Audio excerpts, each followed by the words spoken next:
It's a sad week in the Arman household. We had to say goodbye to our dog this week. I'm so sorry. Obviously, John and I knew this already. I'm not going to feign ignorance right now, but I know I speak for John, and John will probably speak for himself, but I speak for John in saying, we're very sorry. Having met Hops many times, he was the goodest dog. He was a great, great, great dog. And I know that John and I will miss him to the degree that we can miss somebody else's dog, and I'm sure that you guys are going to miss him for quite a long time. So I'm very sorry. Yeah, he was such a fixture in your family, just seemed to fit in so well. It's hard to imagine everyone without him, but dogs don't live forever. Yeah, he lived over 14 years. That's incredible. And we were very fortunate that he was really very healthy the vast majority of that time, and it was it ended in a very reasonable and fortunate way for all of us. He had a very good life, so we're sad. Yeah, well, he picked a good family, and the family picked a great dog, and I will miss him, and John will miss him, and I know that the three of you will miss him dearly. So again, I'm very sorry. So Casey, cheer me up. How's your house going? Oh, my house is just freaking great. So we are electively redoing the primary and kids' bathrooms, which are both in the upstairs of my house. Why is the word electively in there? Is there some kind of way where you would be forced to redo the bathroom? Yeah, like if there was some sort of catastrophic failure or something like that. Okay, all right. So you're not you're distinguishing it from repairing a problem. Correct. Foreshadowing. Wrecking ball, or yeah, exactly. like Die Hard style, crashed a car into the second story somehow. So we got home. We actually took a trip to Manhattan over the last few days. Got home yesterday, and then the demolition on the primary bathroom, which here in America we called master bathroom for the longest time. And I'm really trying to get rid of that vocabulary from me. But apologies in advance if I slip up. So the primary bathroom, the one that's on the suite with Aaron and Maya and Aaron's room, whatever. My English is terrible. It's been a day, y'all. It's Aaron and Maya. Go ahead. Yeah. Anyway, that room. So the demolition started today. The contractor, the broader contracting company that we're using, we at this point are pretty friendly with the gentleman who owns it. He did the screened-in porch. He did the front porch. He did the window, or his company did the windows in the house. So the house is becoming a ship of Theseus. And so we started the process today with the demolition. That was going really well. And about 2:15, Erin sends me a text because I was upstairs working. She was downstairs and says, "I hear water running." And then within seconds, all of a sudden, it escalated quickly, and she starts to really get loud enough that I can hear her, and I know this is not good. And then the two people who are doing the demolition are screaming about, "Turn it off, turn it off, turn it off." I don't even know what they're talking about. I go sprinting out of the house to the crawl space underneath the house to turn off the master water feed for the house. And then I come into the kitchen, which is below the primary bathroom, and water is flowing from the ceiling to the floor, which is not something you want to see inside of your house. So the temporary fix was to basically make Swiss cheese of the ceiling in order to make sure that the ceiling didn't actually collapse. It will obviously need to be replaced at some point, but there were a bunch of holes drilled into the ceiling. Meanwhile, the primary light fixture in the kitchen is just gushing water. My God. There's water. There's like a quarter inch of, which is what, like a half a centimeter to a centimeter of water. I think like a half a centimeter of water. It's one. Okay, whatever. 2.54 centimeters to an inch. So okay. So a centimeter of water is standing on the kitchen floor. I love that even in the midst of this story, you feel the need to offer both units to our listeners. I know. Yeah. Well, because, hey, Fahrenheit is the one true temperature measure, and I will freaking block you if you argue with me this week. But every other measure that we have is stupid. Inches are stupid. Feet are stupid. They're all dumb. But let me have Fahrenheit. Thank you. Yeah, well, you had at least one knuckle of water. Right. Yeah. What is that in fathoms? Yeah, it's not too many fathoms of water, thankfully. But anyways, so it turns out that this bathroom remodel is now also going to include new floors in the downstairs. So I said to my dear friends here on the show, I might be a little bit late because we're going to be running to the Floor and Decor store to figure out what flooring we would like to replace the downstairs flooring with. There had been other minor issues over the last 15, almost it was like 18 years since we moved in, something like that. There have been minor issues over the last several years where a little bit of water has come in for some reason or another. And it didn't seem that bad at the time, but as they're ripping up the kitchen floorboards, they're seeing, oh, there's a bunch of mold there. That's not good. So, all sorts of remediation will be happening.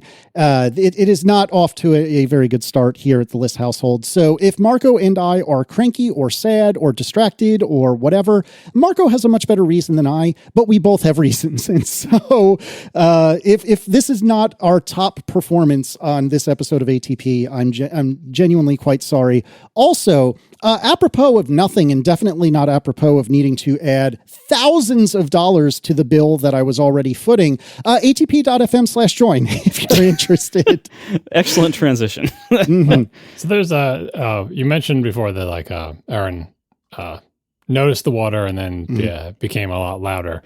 It's interesting, the things we can learn in these moments. Do you recall when it became clear to her that something disastrous was happening? 30 seconds, I think, something like that. What did she actually say? Did she call your name? Did she just yell inarticulately? Did she curse your name? Well, this project is largely her spearheading it. Not to say that I don't want to do the bathrooms. I very much do. Our bathrooms were gross. They were old. They were Builder Basic from 1998. They no matter how much you clean them, they're never 100% clean. It's just no good. So anyway, I am very on board. I'm not trying to paint this as though this is her ramming this through.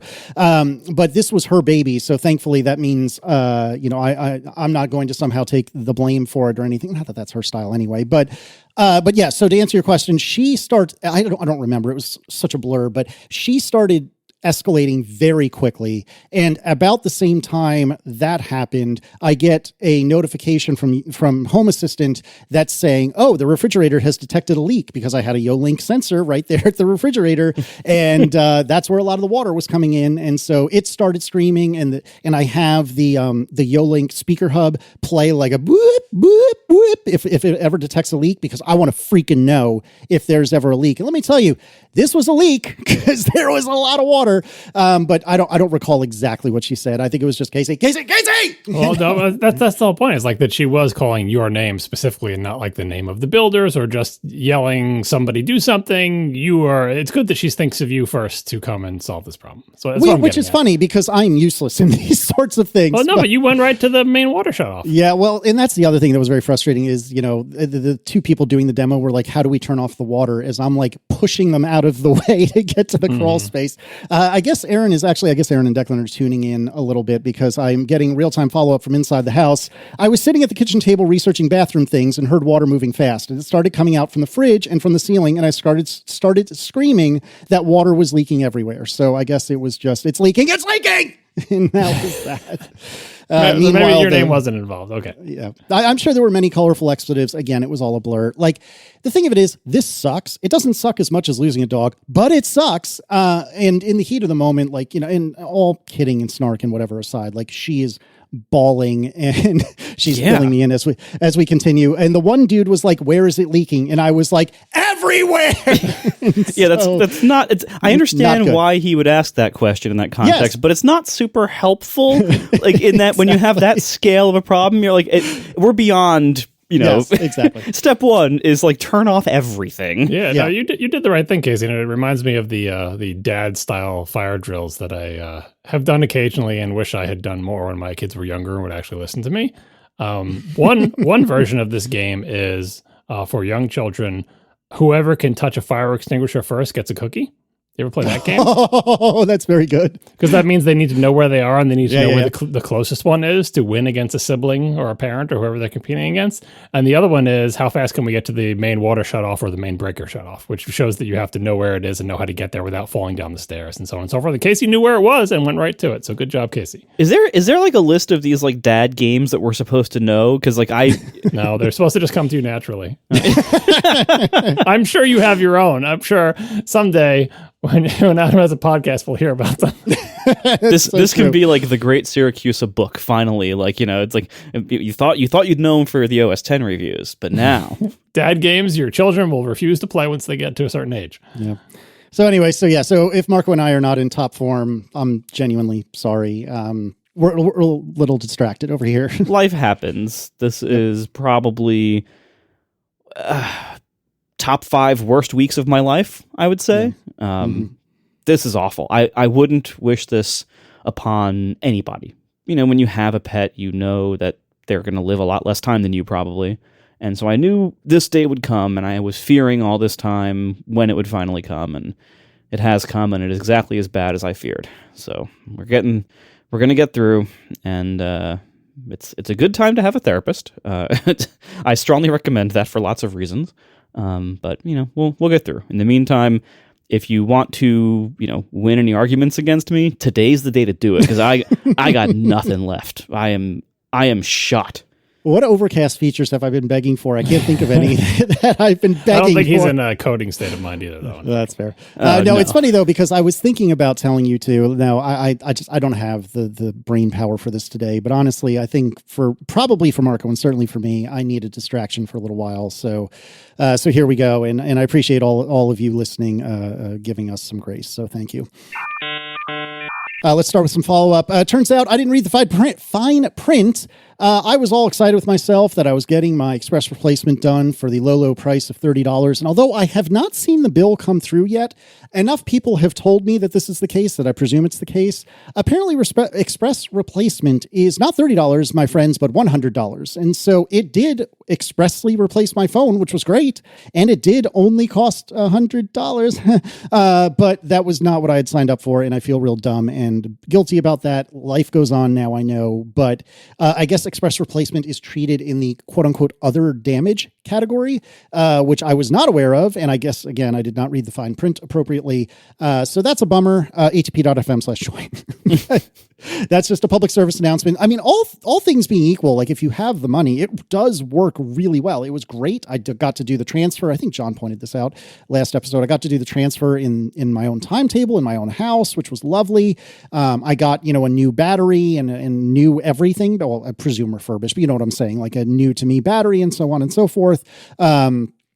And so it did work out really well. I wish that and I'm not saying this is Apple's fault, but I wish I had read a little closer and realized that it was $100 and not $30. Had I known, I would have saved the $70 and gone to the Apple store. You would have? That was my question. Even if you had known, wouldn't you have just done the express replacement anyway, just to save the time? Well, in this case, maybe, because I was trying to slot this in. I forget what day the phone thing happened. I think it was Sunday. It doesn't really matter, but I was trying to slot this in the 3 or 4 days we were home. Yeah, I think it was Sunday night, and we were leaving Thursday morning for Manhattan. And so I only had a little bit of time to do it. Now, the Short Pump, which is the name of the area of town that the store is in, the Short Pump Apple Store. Yes, it's a funny name, huh? I do love that name. The Short Pump Apple Store is not usually overrun. And so I probably could have gotten an appointment had I whatever. I'm tired. Had I tried to find one. But I don't know. In this one instance, I might have done the $100 thing. But in any other instance, I 100% would have spent the time to save the $70 for sure. John, what's going on with your mouse? And hopefully we're not talking about a rodent. No, this is, it seems to be my lot in life to be in this situation where I find a product that I like. That product stops being manufactured. And that product has a fatal flaw that causes it to break after a short period of time. And so I have to troll the internet looking for backup copies of this product that I like that is no longer made. And I just wanted to note as a milestone and for myself when I Google later to try to figure it out that yes, the mouse that I like has once again died. Just like all my cheese graters that I like always die, and I have to get new ones. I have been building up a backlog of backup mice, but it just, the way we've talked about this mouse before, we'll put a link in the show notes. It's the Microsoft Surface Precision Mouse. There are a lot of similar sounding products that are not this product. In particular, there's a Microsoft ergonomic Bluetooth mouse, which is not wired, which I can't use because Bluetooth signal to my computer is not satisfactory as far as I'm concerned from my distance. And yes, you can get extenders, blah, blah, blah. Anyway, this one connects with wire. That's how I use it. Even though it does have Bluetooth, I have it connected to an actual wire that plugs into my computer. And I like it. And I like how the mouse, the shape of the mouse, the size of the mouse. I like how the scroll wheel feels. It's a Microsoft mouse. I thought I was making a safe bet. Then Microsoft stopped making it. Then when they sold their stuff to Incase does not make this mouse. They only make the one that's only wireless, yada, yada. Anyway, here's what happens to the mouse, as discussed on past episodes. It doesn't just stop working. Like, it starts working worse. you move the mouse and you're like, is it losing tracking? Mm-hmm. This is exactly how the Sculpt ergonomic keyboard fails too. Like it doesn't just stop working. You start getting lag or repeated keystrokes or missing keystrokes, and you changing the batteries doesn't fix it. That's when you know it's dead. Yeah, and it's so weird because I've been using optical mice since they've been invented, and I've never seen an optical mouse fail in this way. Honestly, I've never seen an optical mouse fail at all. Like, I don't know if it's the optical sensor or some circuitry, but it's at first you think maybe it's just me and maybe it's always been like this, or like was there something high CPU for a moment that caused a blip or whatever. But then I pull out a backup mouse, plug it in, you're like, oh, it's perfect. So another one bites the dust. I cycled it in for another eBay special Microsoft Precision mouse. Anyway, time marches on, but I really wish I could find another mouse that I liked. See past episodes when I tried a whole bunch of different mice that were probably a lot more reliable than this one, including like the one that my wife has been using on her computer for so many years. It just does not die. It's a Logitech mouse. These Microsoft mice kind of suck, but I'm doomed to keep doing this. Just like I'm doomed to troll eBay for my particular eyeglass lenses, which I've actually had some luck with. My cheese grater that breaks. My actual thing that grates actual dairy cheese. And now my Microsoft mouse. Your eyeglass lenses you get from eBay?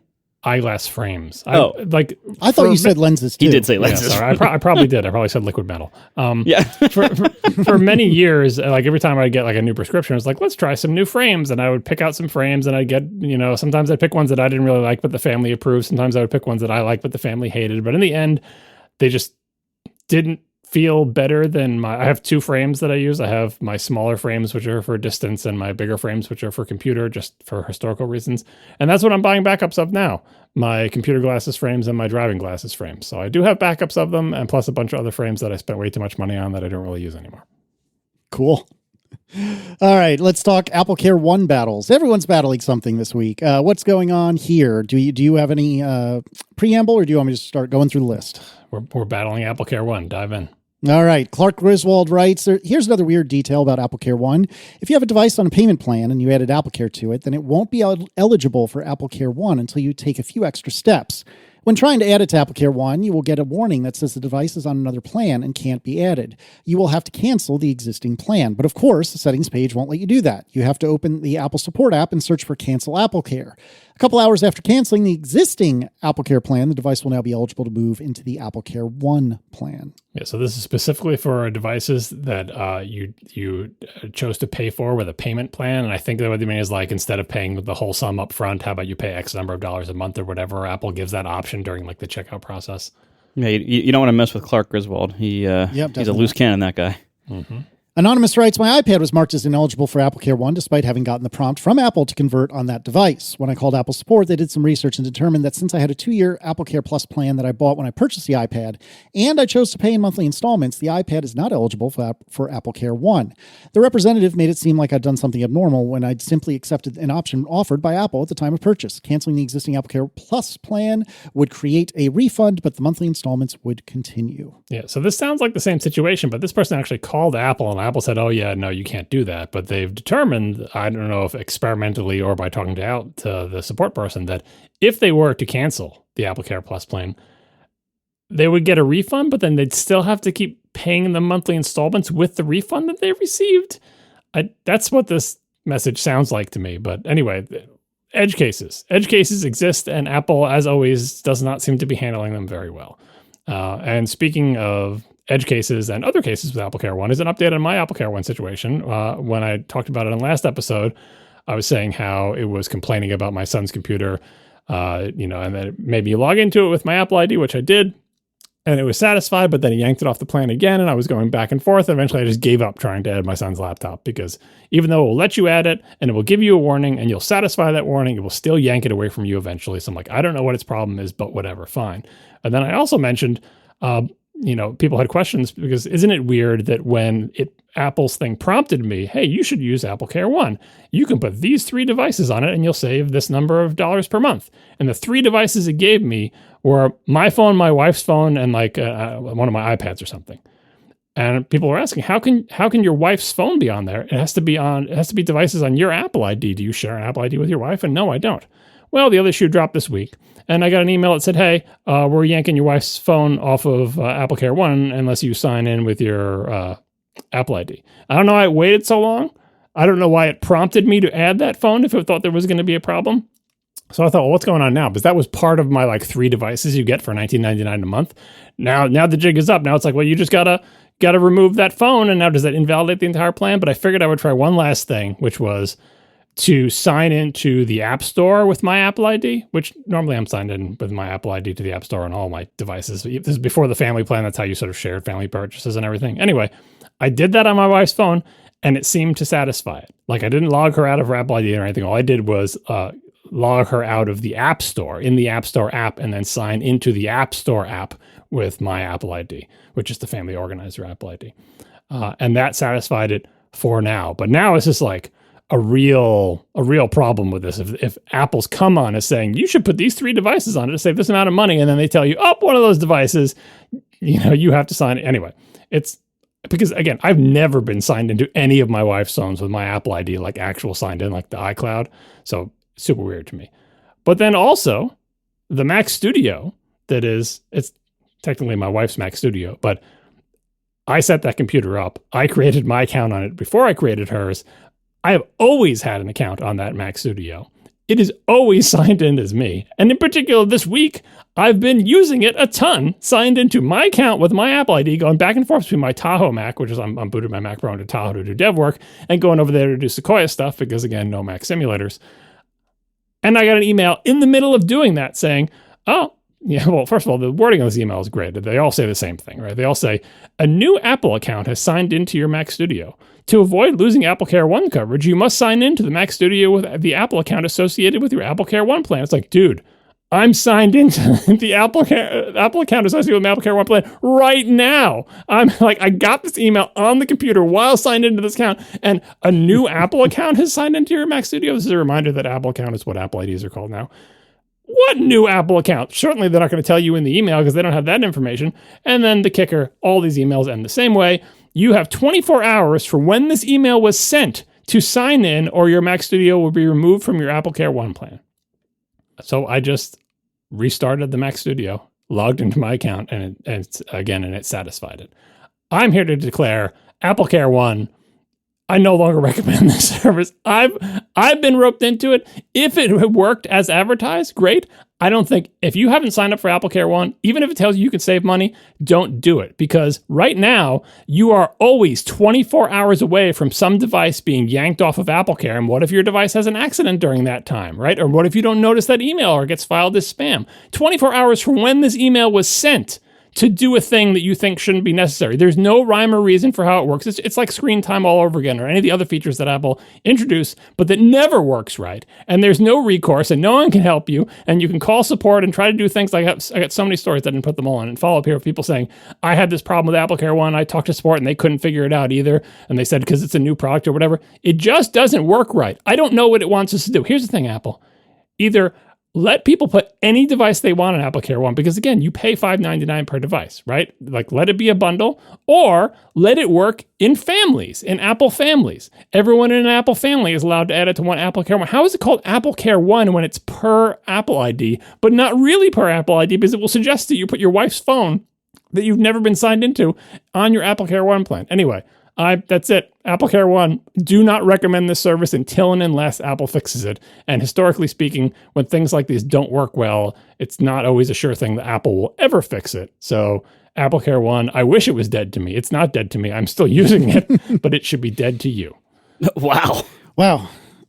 I don't even know where to go from here, which is too bad, because I hadn't done the math in the literal or figurative senses to see if I wanted to move to this. I've been a little busy, but on the surface, this seemed like a pretty solid idea, especially because I plan to keep carrying AppleCare at least on my phone, and I have it on my Vision Pro at least for now, and potentially on my laptop. I think it is actually on my laptop. So on the surface, I think those 3 devices would be a great combination for AppleCare One. But yeah, I've heard too many horror stories. I don't know if it's worth it. Yeah, and you could save money, so it's very tempting. And what is the name of the iCloud bundle service thing? Apple One? Apple One? I know. Anyway, I signed up for Apple One, and that actually did seem to work. Again, I'm in favor of bundle things. So usually, if you're already paying for a whole bunch of stuff individually, bundles can save you money. So I was inclined to like this because it would actually say, like, even just the 3 devices would save me like $18 a month. So it's not, it's not chump change here.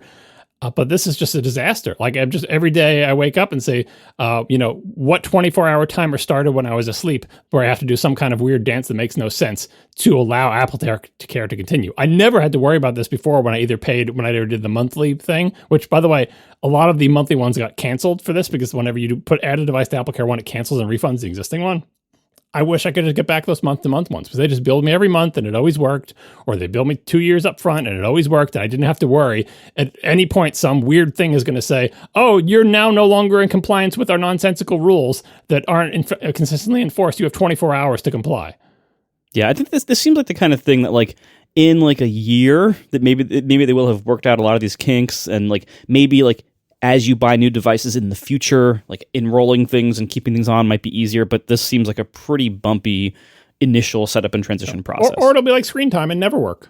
Like, I'm not totally confident they'll ever fix it. Like, they need to change it. It should be families. Anything in a family instead of anything per Apple ID. They're just making their own lives more miserable with whatever code they had to implement buggily to try to figure out if people are violating their rules. And they can't do it proactively because technically, like, you could put a device on, but they didn't take it out of the box yet. So we're not going to say you can't add it because you're not signed in with your Apple ID. So let's let people add any device they want. And then after the fact, scan them or do some kind of polling to make sure they're in compliance with our rules. But again, it doesn't make any sense. The Mac Studio has always had an account signed into my Apple ID on it. Had it at the time I got it's just broken. It's just plain broken. Given that this is probably a pretty important component of Apple's services revenue going forward, because keep in mind, like, again, services revenue, it's impossible to overstate how important that is for Apple's financial narrative. Like, it's performing well, it's growing well, it's pretty high margin compared to hardware, and a lot of Apple's reputation and stock price and everything in the financial market is based on continued growth of that. That's why they squeeze so hard at every opportunity for things like App Store fees, because so much of it is stuff like that. Well, you know what else is services revenue? AppleCare and any kind of warranty, extended warranty service. And extended warranties are generally extremely profitable. Like, Best Buy is basically an entire retail chain that sells extended warranties and happens to have electronics in the store to help you buy the extended warranties. Like, that's to justify the extended warranty. Like that, like what gets you in the door is like, the car stereo or whatever, and then they make all their money from the warranty. Like that, there's a reason they put that, like, retailers push these things so hard. They're very high profit. The car stereo? How long ago did you work No, there? I was thinking, you're dating yourself. But again, we're giving grace because it's been a long week. Honestly, have you been to a Best Buy in the last couple of years? They're ghost towns. Like, they are basically like, it's basically full of car stereos. Like, there's nothing. I think I got my most recent washing machine from them, like, online, not in person. But I actually did go to the Best Buy in person to see appliances in person. They still exist and have appliances in the store. Yeah. Anyway, so extended warranties are a very high profit item for retailers who sell them, and so Apple has a very good reason to expand their services even more with even more ways for you to buy AppleCare. So, all that being said, like, cynical takes aside, I think they have a pretty strong incentive to keep working on this to the point where it's very appealing to lots of people, because anything they can do to get you paying them monthly for even more stuff is very important to the Tim Cook Apple. So they're going to keep pushing things like this, and they have a pretty strong incentive to make this better. Yeah, I hope that does motivate them. As it does seem really weird that, like, these bugs are working counter to their interests. It is yanking products off and refunding me money. I was paying $5.99 a month additional for that device, and you just took it off and refunded me $3 and change, and now I'm no longer paying $5.99 a month. So somebody somewhere hopefully has some metric that says, hey, how many devices did we yank off AppleCare One that the user just tried to put back on, and we keep saying, no, we don't want your $5.99. Take it because reasons. There's a KPI somewhere. Just a question of whether or not the KPI measures this. Yeah.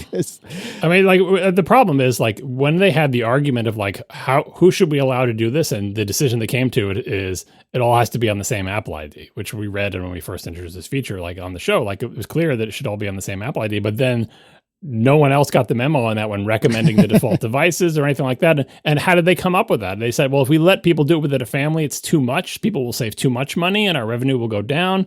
Like, I get it. It's complicated, but this just seems like a stinker of a plan for now.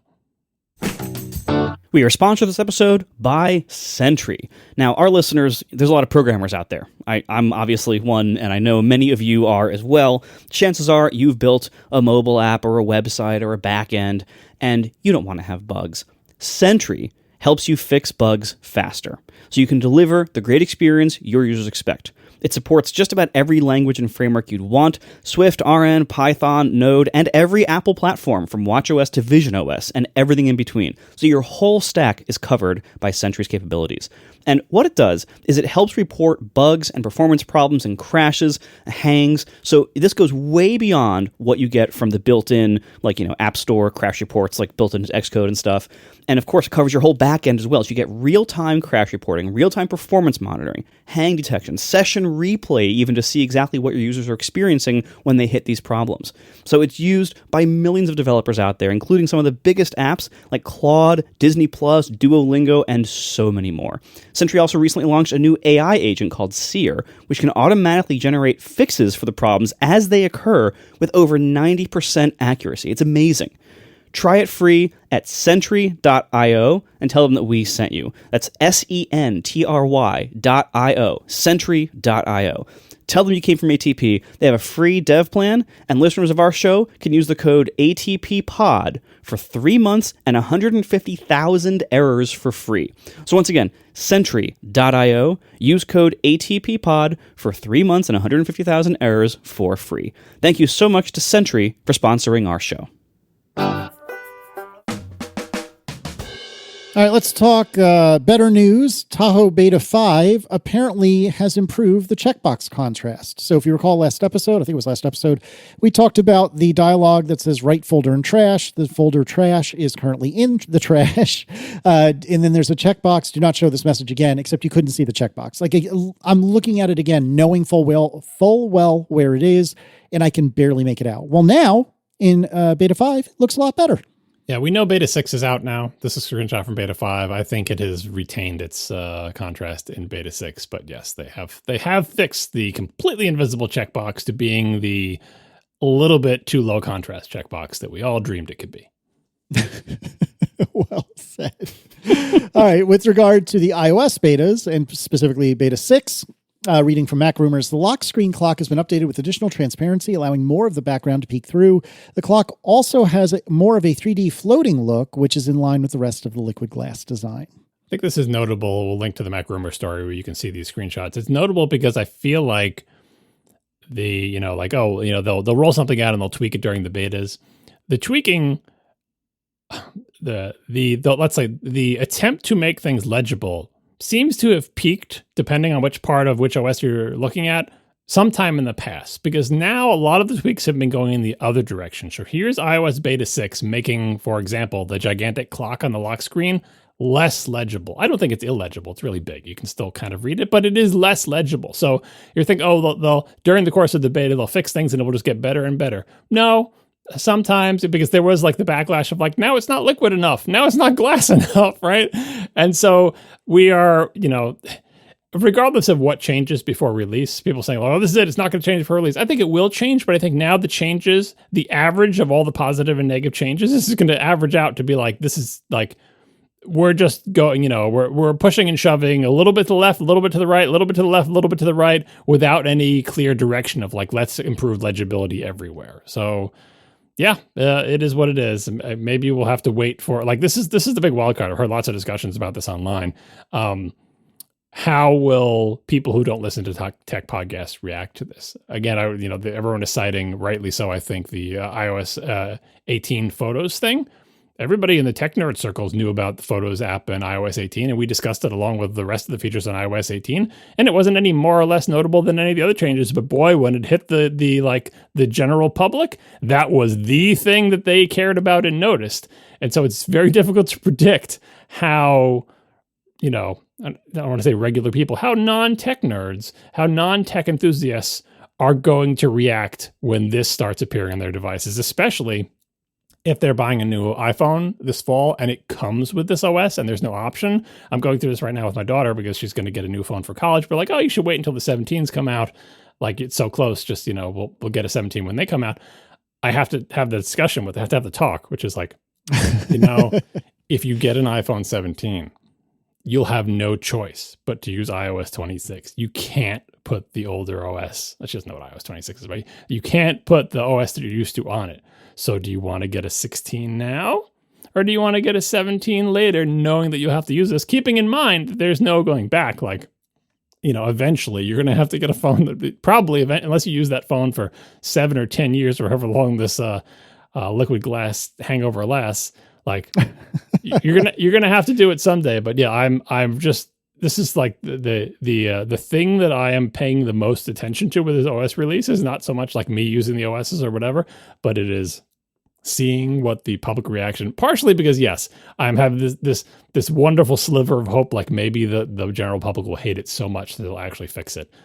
Because obviously the feedback from developers and stuff has caused them to, for the first few betas, make things more legible and then say, we did enough. Let's just, and yeah, I feel like this is the extent of, how much can feedback from developers and podcasters and tech websites and people inside Apple, how much can that influence what Apple's going to launch? And we're at the limit of that now, because and somewhat rightfully so, because at a certain point you're like, look, this is the audience that is currently using the betas is not representative of the public. We're committed to this design. Let's not pre-declare it a failure and lose our courage. Let's ship what we have and see how it goes. Like, I understand that ethos. That's wrong. Like, and I disagree with it. But like, you can't be in the mindset of like, oh no, a couple of developers don't like it, we need to really backpedal. No, ship your 1.0 and reap what you sow. I have a bit of a different take on. So first of all, the difference in legibility on the lock screen clock in betas 5 and 6. I can't see my clock anymore on my phone. Like, so I have the always on screen, but that when the always on screen is in like dim mode, it just has a black background, not just a dim version of the wallpaper. In betas 5 and 6, you get a very translucent clock placed upon a black background. So you basically have like almost total darkness in the clock. So you, like, the widgets are way brighter. You can see all your widget content just fine, and the clock is barely visible. I hope they change this, but that being said, we are at the point now. This OS is very likely to ship in a month or less. Like, we are at the finish line. It is probably going to ship within the first 2 weeks of September. It is mid-August. Like, we are less than a month probably away from this OS shipping. We are probably, I would say, at most 2 or 3 betas away from the GM release. So, what we have now, like, they're not going to be making major changes to this. John's right. The feedback from us, like, we had our time. We had a very narrow window to influence minor changes. They were never going to make major changes. That's not how Apple works. When they put out a design, they say, this is the direction we're going, period. As well they should. Like I said, like, that's the right attitude. You can't like do something, then get real scared and just reverse it all before the public sees it. Well, I mean, that does presume, I think, a higher level of care and craft that we're seeing with this. But I mean, it presumes the design is good, which I disagree with. But as a general philosophy, I would say that if you come up with a design, take your feedback, make your tweaks, but let the public see it. Like, because again, we are not a representative audience. Correct. There was no chance that after they showed this off in June, there was no chance of them saying, oh, never mind, we're not going to do liquid glass. Like, that wasn't going to happen. And there was no chance of major changes. They did do a few minor ones. Here we are in beta 6, and there are still a large number of animation bugs, which are concerning to me. There are still designs and components and animations and APIs that I try to use, and when I use them, there's animation bugs, and I'm like, well, if it ships like this, I can't ship this.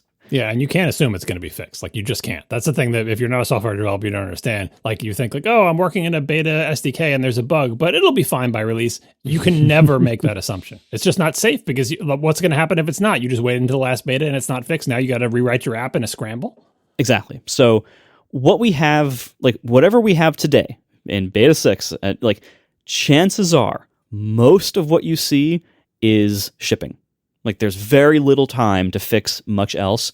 And the only things that will be likely to be fixed between now and shipping are like very small things or critical bugs. Like that's the stage we're at in this. Secondly, I hate to tell you all out there who are, like us, old, but I think people are going to like this just fine.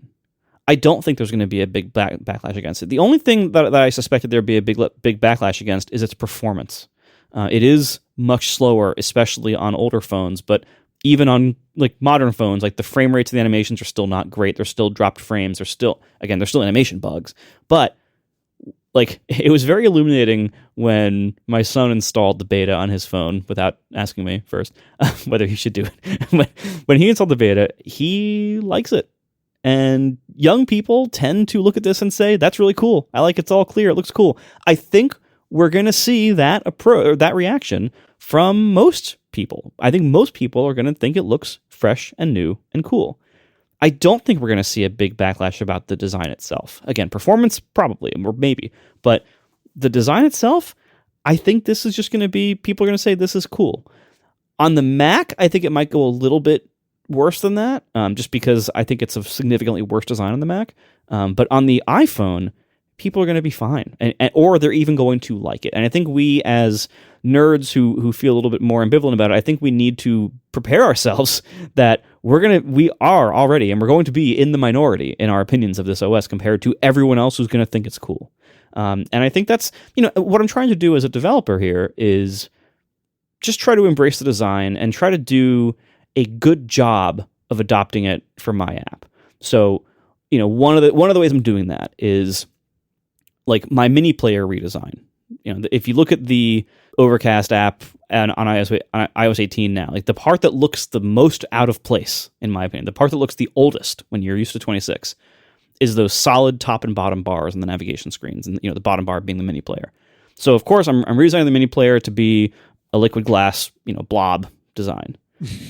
But I can do it's within my control to adjust that blob and to figure out what I'm going to put on the blob and what I'm going to put behind the blob. So one thing I'm doing is I am not setting up the design in such a way that will scroll, brightly colored artwork behind text in the blob. So in the mini player, the album artwork is on the left now.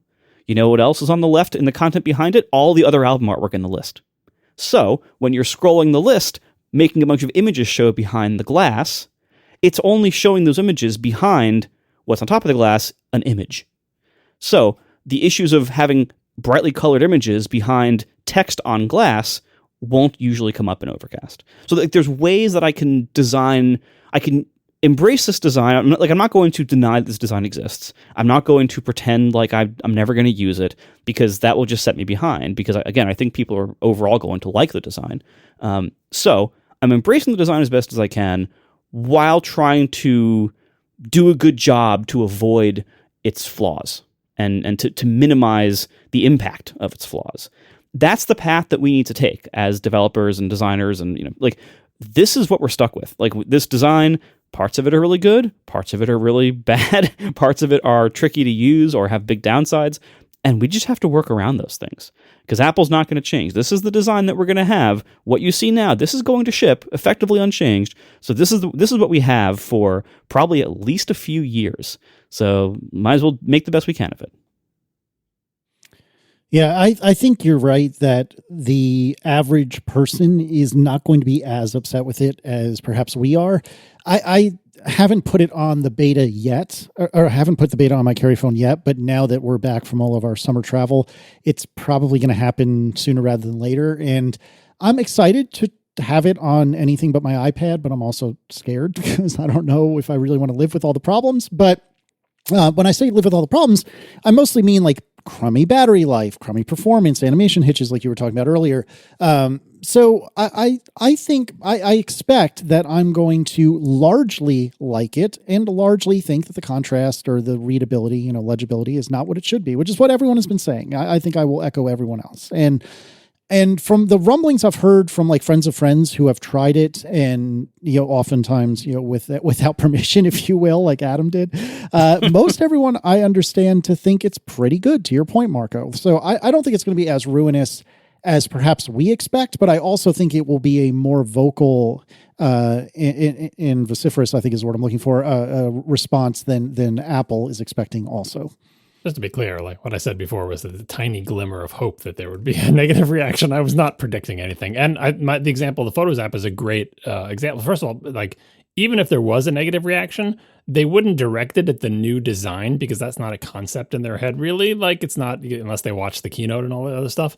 Like it could just be some obscure corner of the some app that they changed, like the Photos app. Like what a weird thing to latch onto with all the other changes. So you never know what people are going to be cranky about. But no, I wish people would be angry about this.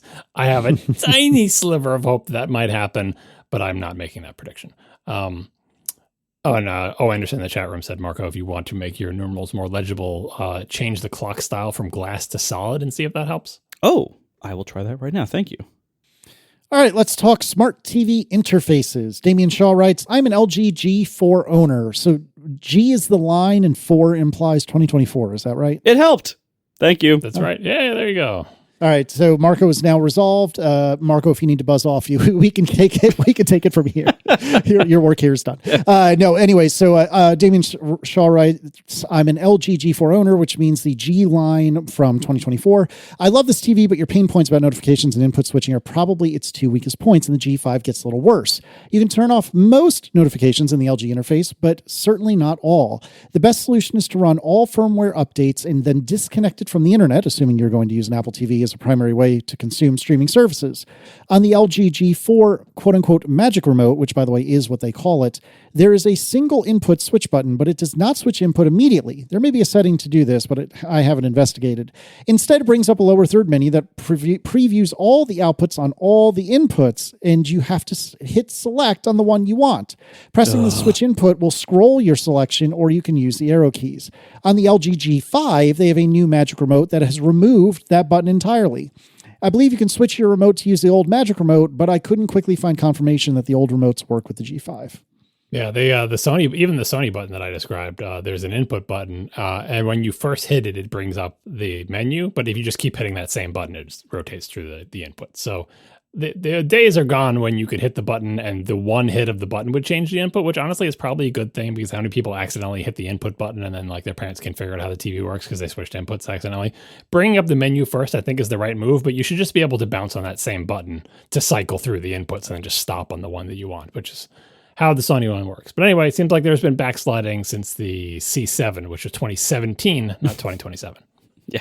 And part of why this frustrates me is that whenever when I use like the ones I was originally complaining about, the Samsung TVs that have like their whole menu to switch inputs that you have to go through everything, it's just so much slower than it used to be. Like old TVs, 5-year-old TVs, you just push the select input button and it switches within a few seconds. Smart stuff was a big downgrade in speed, as you noted. But I do think that given that they used WebOS on your C7 and they're still using WebOS with much faster processors, it should actually be more responsive than your C7. And I don't know what the hell Samsung's doing, but I agree their interfaces are both ugly and slow. Yeah, this is like it's an area of technology where like they're adding so much functionality, like even though we don't always want it. But the basics are just getting so much more annoying and worse and slower and like less reliable, harder to use. Like, I don't know. I feel like that's like a tragedy of the industry. Like, yeah, I mean, at least it makes me thankful for the Apple TV because it does let you never have to look at your smart TV's interface, except for the input switching, which, I mean, so obviously I would promote the use of receiver, which you don't want, but still, HDMI CEC. I still have it enabled because honestly, I don't even know if I can enable it on my current modern setup. I'm not an HDMI CC unicorn. It occasionally does something wonky, but most of the time, it's pretty miraculous. Like if I just grab my Switch 2 Pro controller and hit the little home button, hold down the home button, it wakes my Switch up, it turns on my receiver, turns on my television, changes the input to be changes the input on my TV to be the dedicated input that the Switch connects to because I don't have it going through the receiver for input lag reasons. And it amazed me the first time that worked. I'm like, HDMI CEC, you're actually doing what you're supposed to do, unlike AppleCare One. Occasionally, again, things get wonky, but HDMI CEC can take you a long way to not having to hit the input button. Not all the way, but a long way. All right. Running your own mail server. I, in particular, was quite snarky about this last episode, and the user potato.zip writes, on episode 651, you mentioned that you should never run your own mail server. Apple offers running iCloud Mail on a domain you own so you can have a custom address. How does this work? Does it require maintenance? Would you recommend it?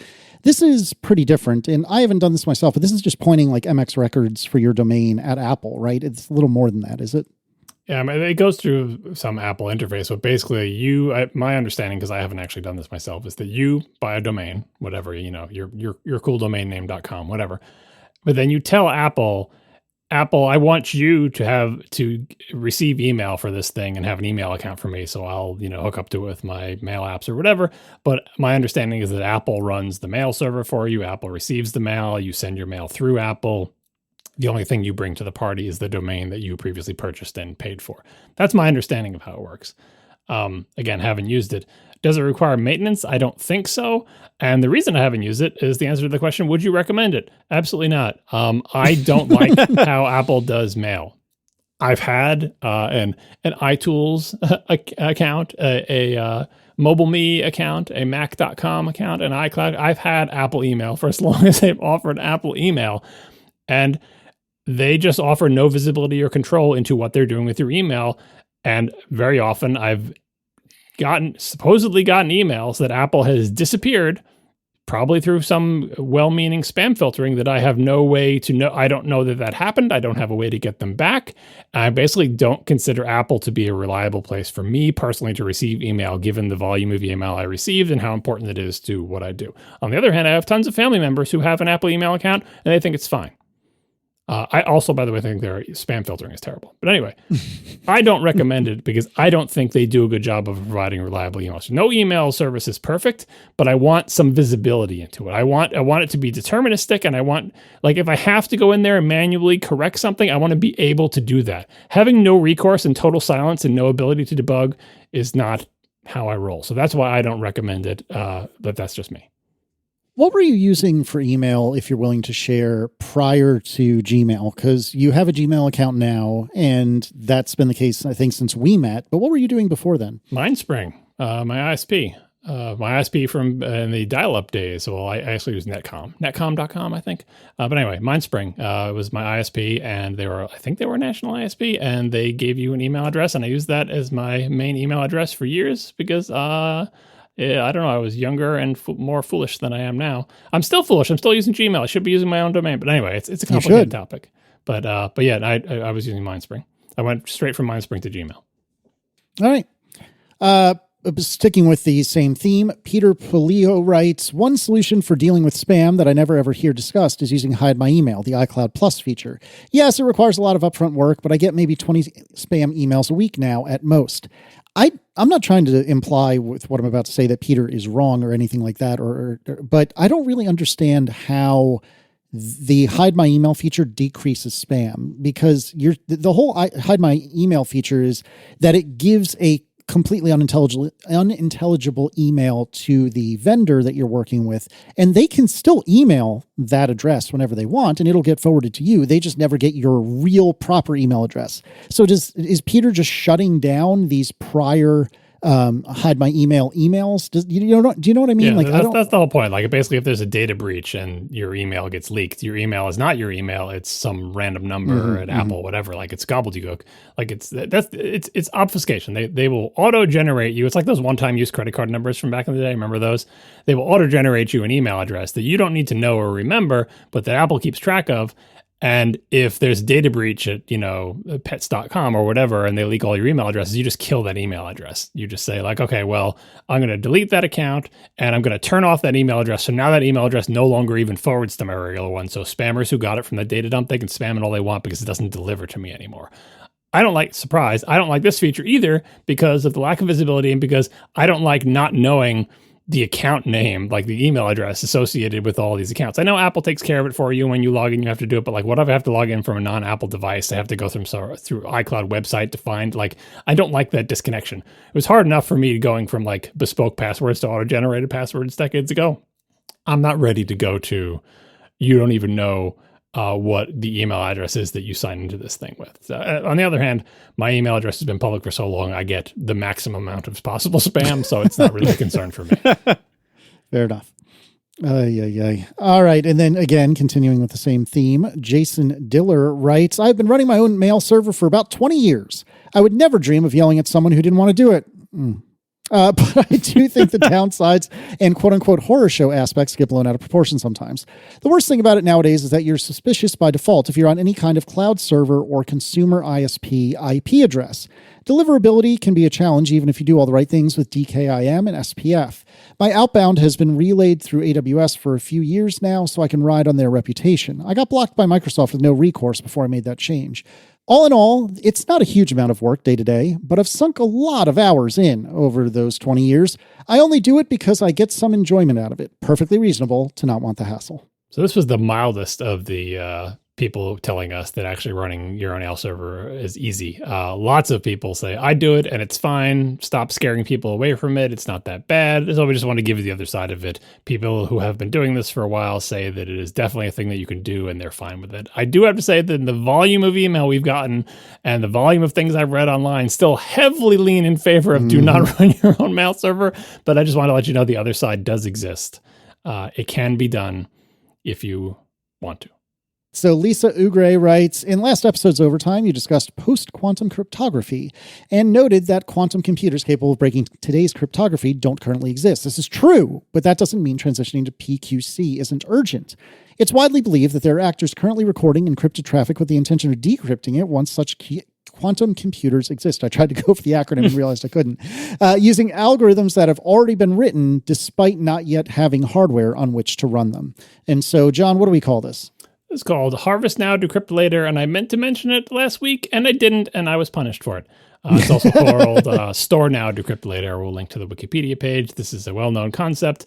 The idea is we got to save all this garbage data because it's garbage to us now, but in the future, we might be able to trivially decrypt it all, so let's save it. Now, this is kind of an interesting wager here because it kind of assumes that quantum computers will be around in a time that will make it valuable to decrypt it. So let's say, just for sake of argument, if a quantum computer capable of breaking today's encryption didn't exist until 500 years from now, that stored data, if it still exists, will most be of interest to historians.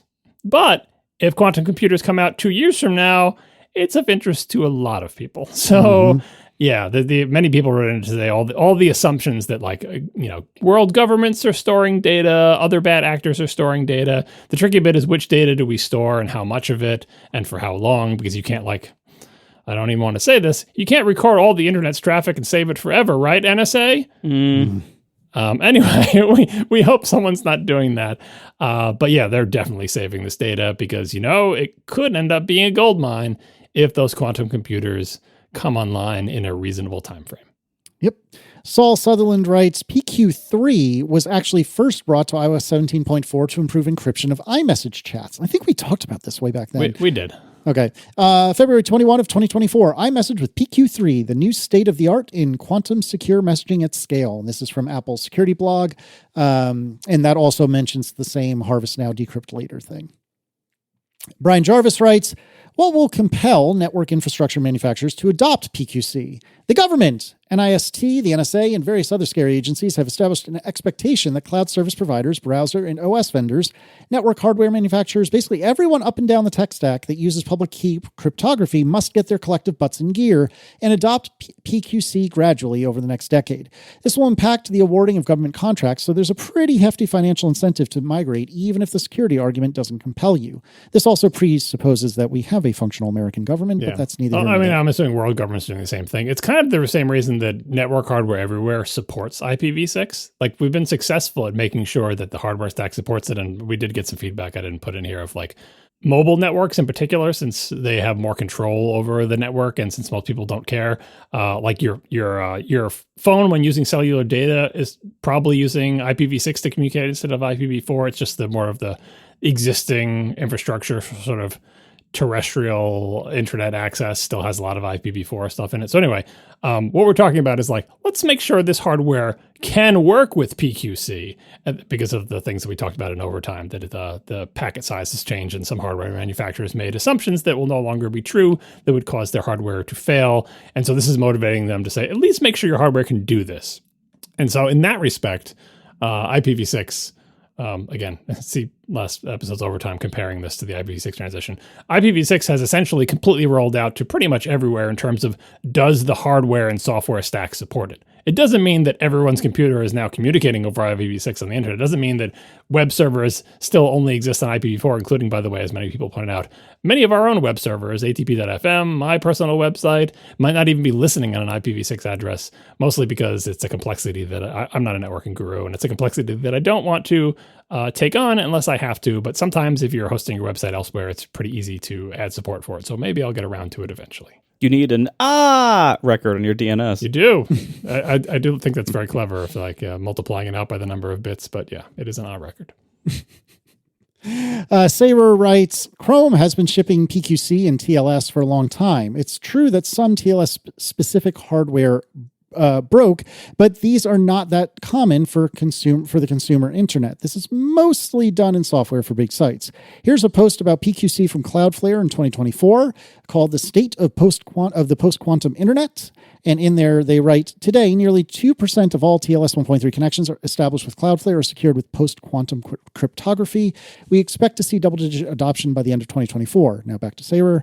They now say 1/3 of Cloudflare traffic is using PQC, and we'll put a link to a different blog post in the show notes. So there's some upside of a huge amount of traffic going through Cloudflare. When they decide to adopt PQC, they can have a large effect on the percentage of traffic that is using it. We are sponsored this episode by 1Password Extended Access Management.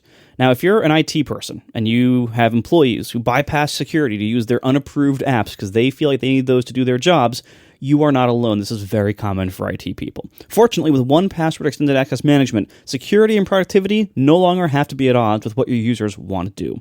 I personally have used 1Password's regular, person edition and the family edition for years now, and it is rock solid. I absolutely love it. Well, of course, they can cover your business too. So Trellica by 1Password inventories every app in use at your company. Then, pre-populated app profiles assess SaaS risks, letting you manage access, optimize spend, and enforce security requirements and best practices across every app your employees use. You can manage shadow IT, securely onboard and offboard employees, and meet compliance goals. 1Password is ISO 27001 certified with regular third-party audits and the industry's leading bug bounty. 1Password exceeds the standards set by various authorities and is a leader in security, so they will absolutely help you meet your compliance goals. Trellica by 1Password provides a complete solution for SaaS access governance, and it's just one of the ways that extended access management helps teams strengthen compliance and security.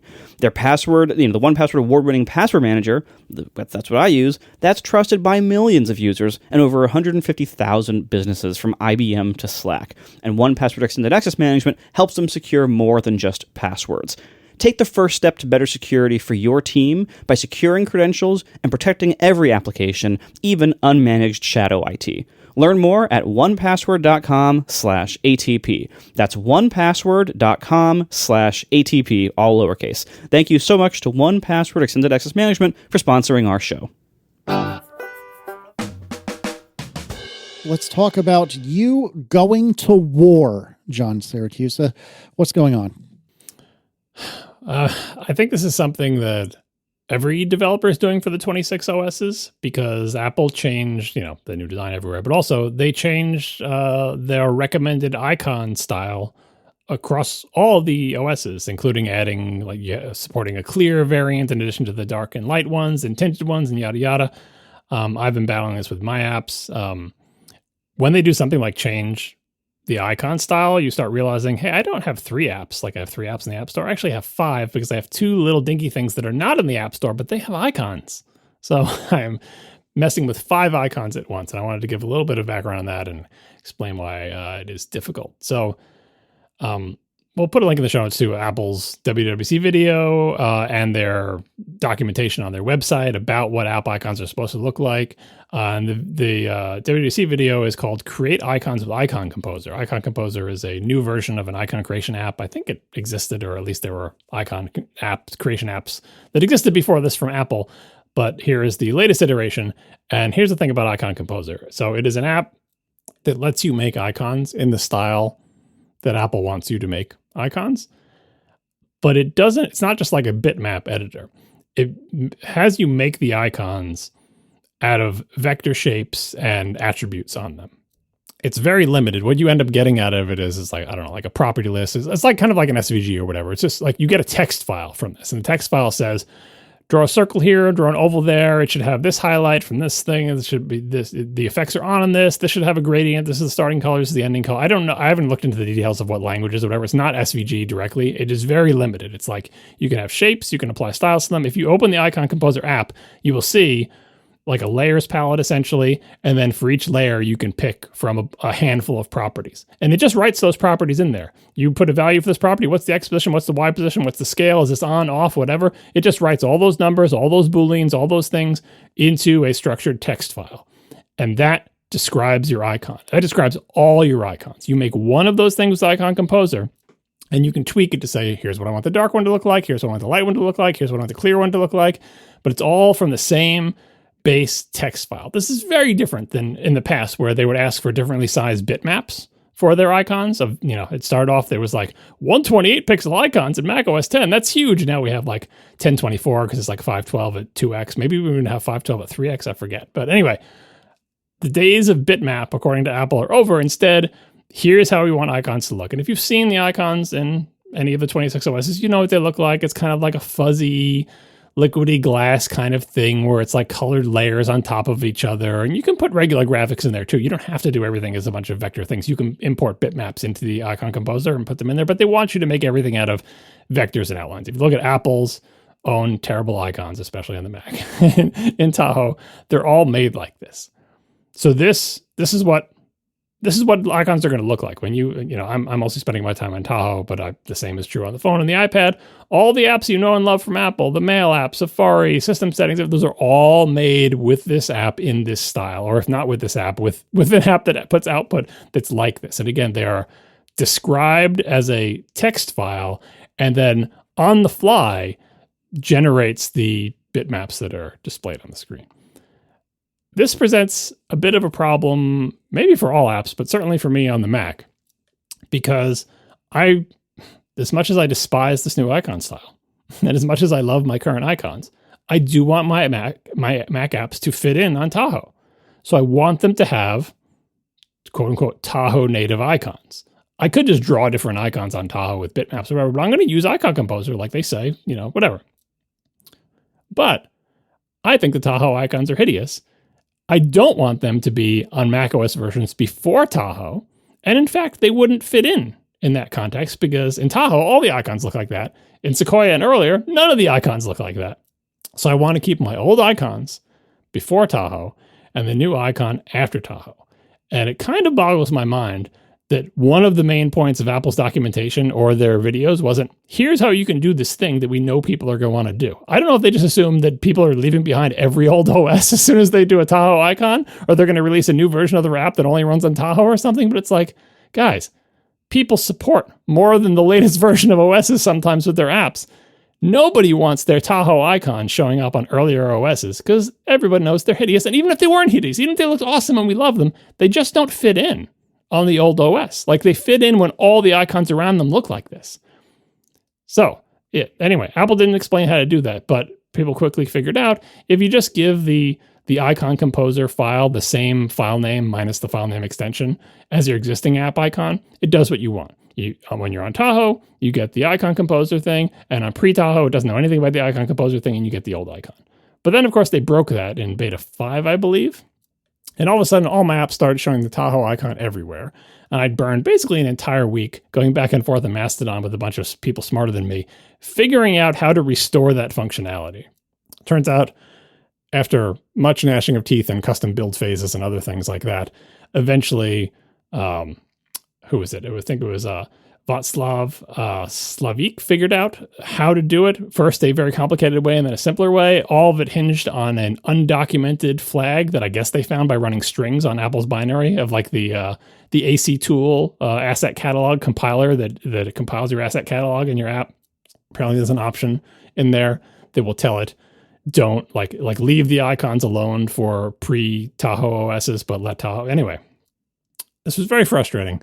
I filed a bunch of feedbacks on it.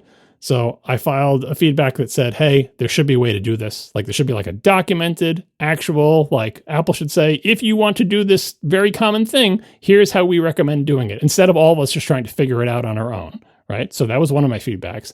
The second feedback was it used to work in betas 1, 2, 3, and 4. It stopped working in beta 5, so it's a regression. So I did a second feedback, depending on which might be more appealing if anyone ever looks at these, which they probably won't. And then the final feedback I put in was another aspect of the icon system in Tahoe is that, we've mentioned this before, but if you have a non-Tahoe icon on Tahoe, and that icon is not a Big Sur style squircle, as in a rounded rectangle where nothing breaks the frame of the rounded rectangle squircle thing, your icon will be put into squircle jail. It will be shrunken, shoved onto a gray squircle background, and your app will look terrible. It is punitive. And one of the earliest feedback I filed is get rid of squircle jail. It's punitive. If developers don't update their icons, their punishment is that their icon doesn't fit in with the other icons. Don't punish them further by shrinking their icon by 80% and putting it on a gray background. It looks terrible and it's super mean. I think they should just get rid of squircle jail. All these feedback numbers will be in the show notes. Not that I think that will make any difference. So anyway, if squircle jail actually ships, which it probably will because no one's ever going to look at my feedback.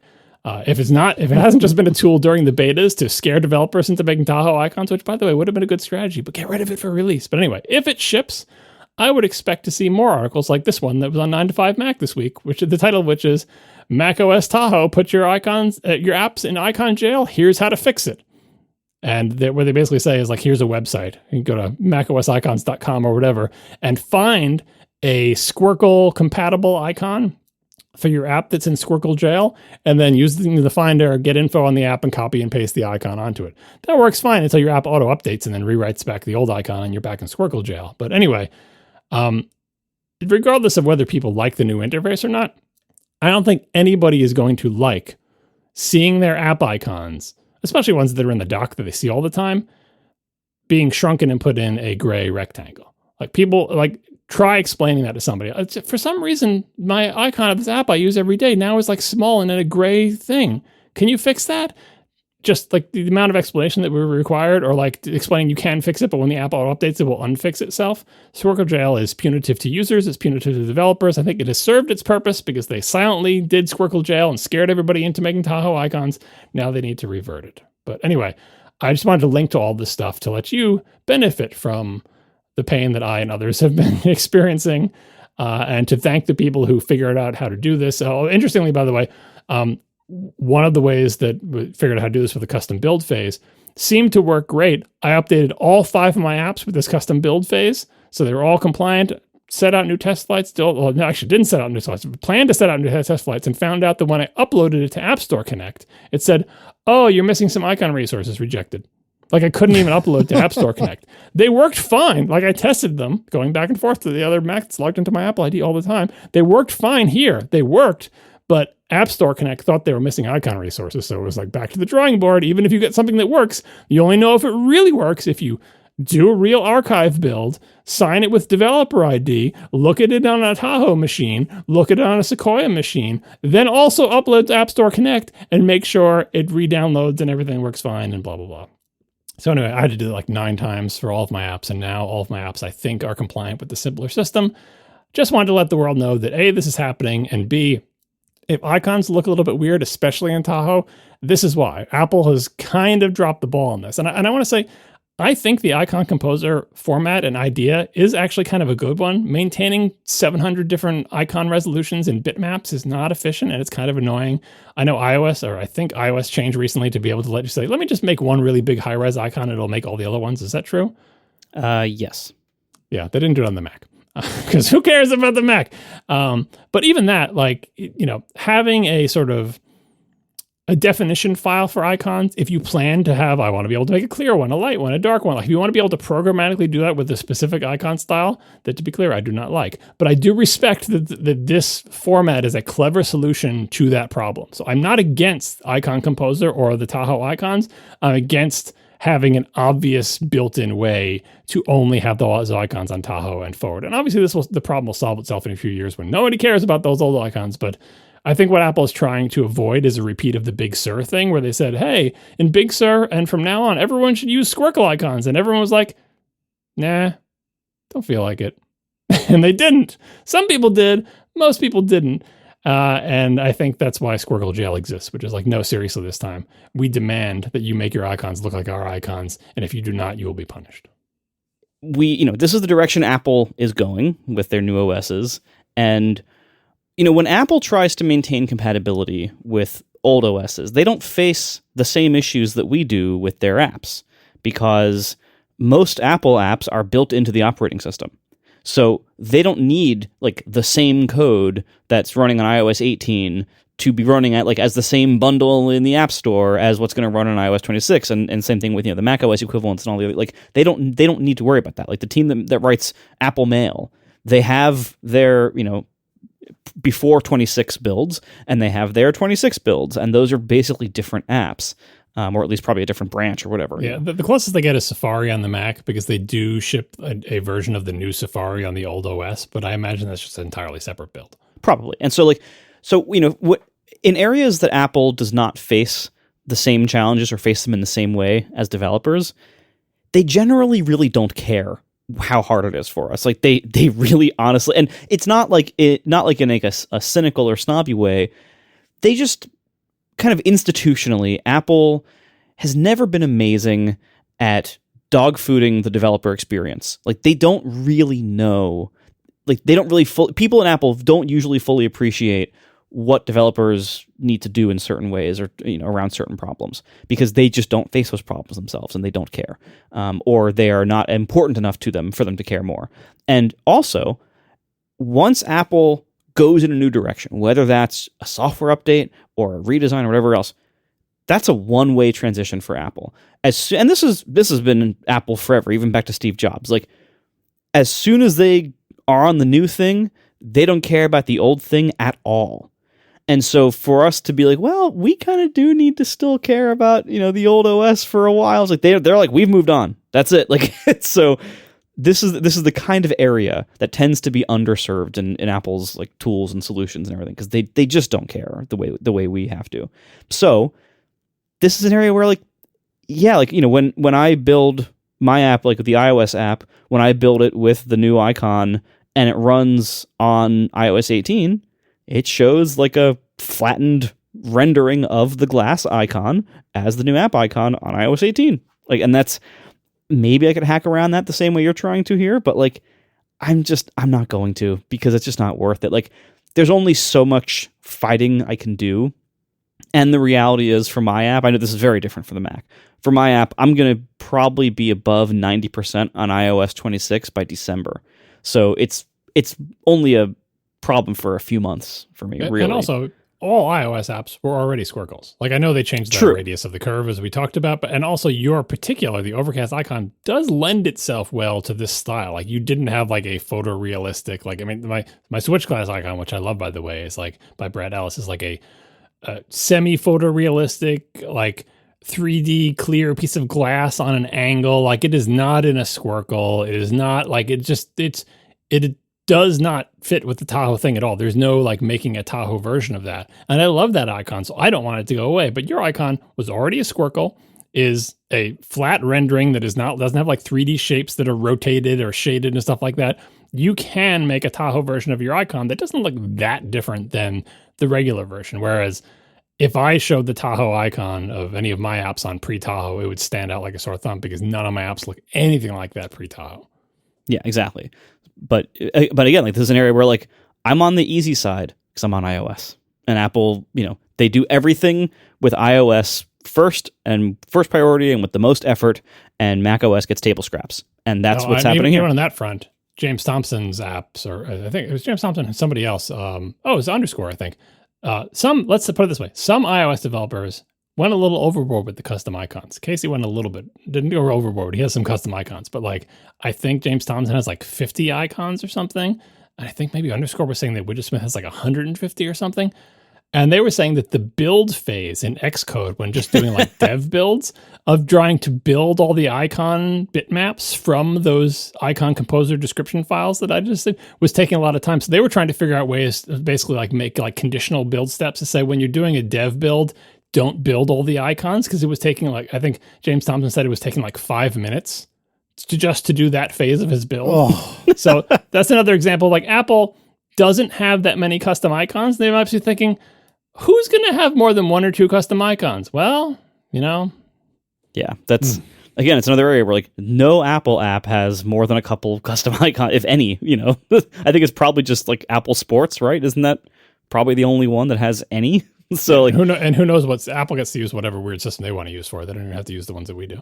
Right. So like, when you face a problem in your app that Apple doesn't really face much themselves, it doesn't tend to get great tooling support, doesn't get a lot of attention from Apple. So I think the pragmatic solution here is you kind of have to decide how much you're willing to fight on this. How much is it worth? And in my case, as I said, like with my, showing my glass icon on iOS 18, I don't care. It's not worth the fight. I have so many other things to deal with that's not something. That's not a hill I'm going to die on. That's not something I'm going to spend any time looking at, because the glass icon, like, that's like people who are going to hold on to iOS 18 because they hate liquid glass. They're probably going to have a problem with it, but that's not going to be that many people over time.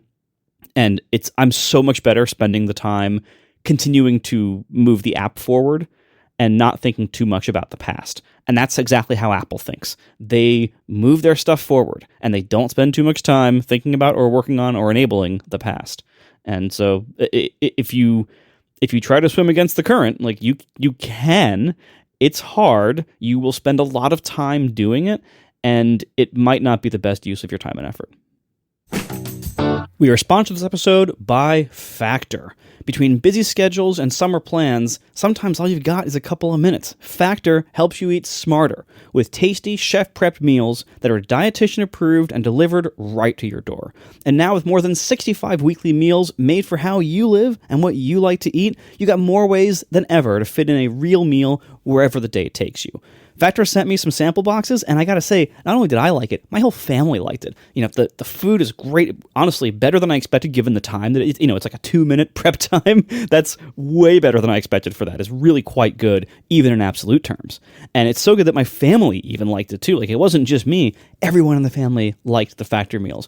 Factor gives you more variety and more meals than ever now. They choose from a wider selection of weekly meal options, including premium seafood choices like salmon and shrimp at no extra cost. And you think you can support your wellness goals with Factor. If you want GLP-1 friendly meals, they have Mediterranean diet meals, so many options that are perfect for whatever your needs might be. And you can savor global flavors with Factor. For the first time, try Asian-inspired meals with bold flavors influenced by China, Thailand, and more. So there's so much at Factor, and it's so easy. I love, again, how fast and easy Factor meals are to prepare. It's like 2 minutes. For more choices to better nutrition, that's why 97% of customers say that Factor helped them live a healthier life. Feel the difference no matter what your routine is. Eat smart at factormeals.com/ATP50OFF and use code ATP50OFF to get 50% off plus free shipping on your first box. That's code ATP50OFF at factormeals.com for 50% off plus free shipping. Get delicious, ready-to-eat meals delivered with Factor. Thanks to Factor for sponsoring our show. All right, let's do some Ask ATP. Daniel Liu writes, do you think the decreased information and interface density in Liquid Glass in macOS might make the interface potentially more touch-friendly? Setting aside the myriad of problems with legibility, consistency, and Liquid Glass's brittleness, to use Snell's term, what do you think of the new macOS as being a step toward Touch Max? I have not used any of this on macOS, so I have nothing to contribute. John, what do you think?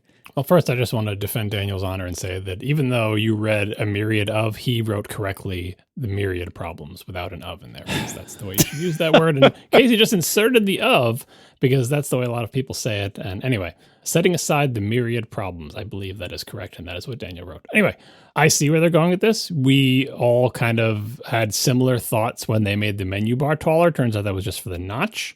But here's the thing.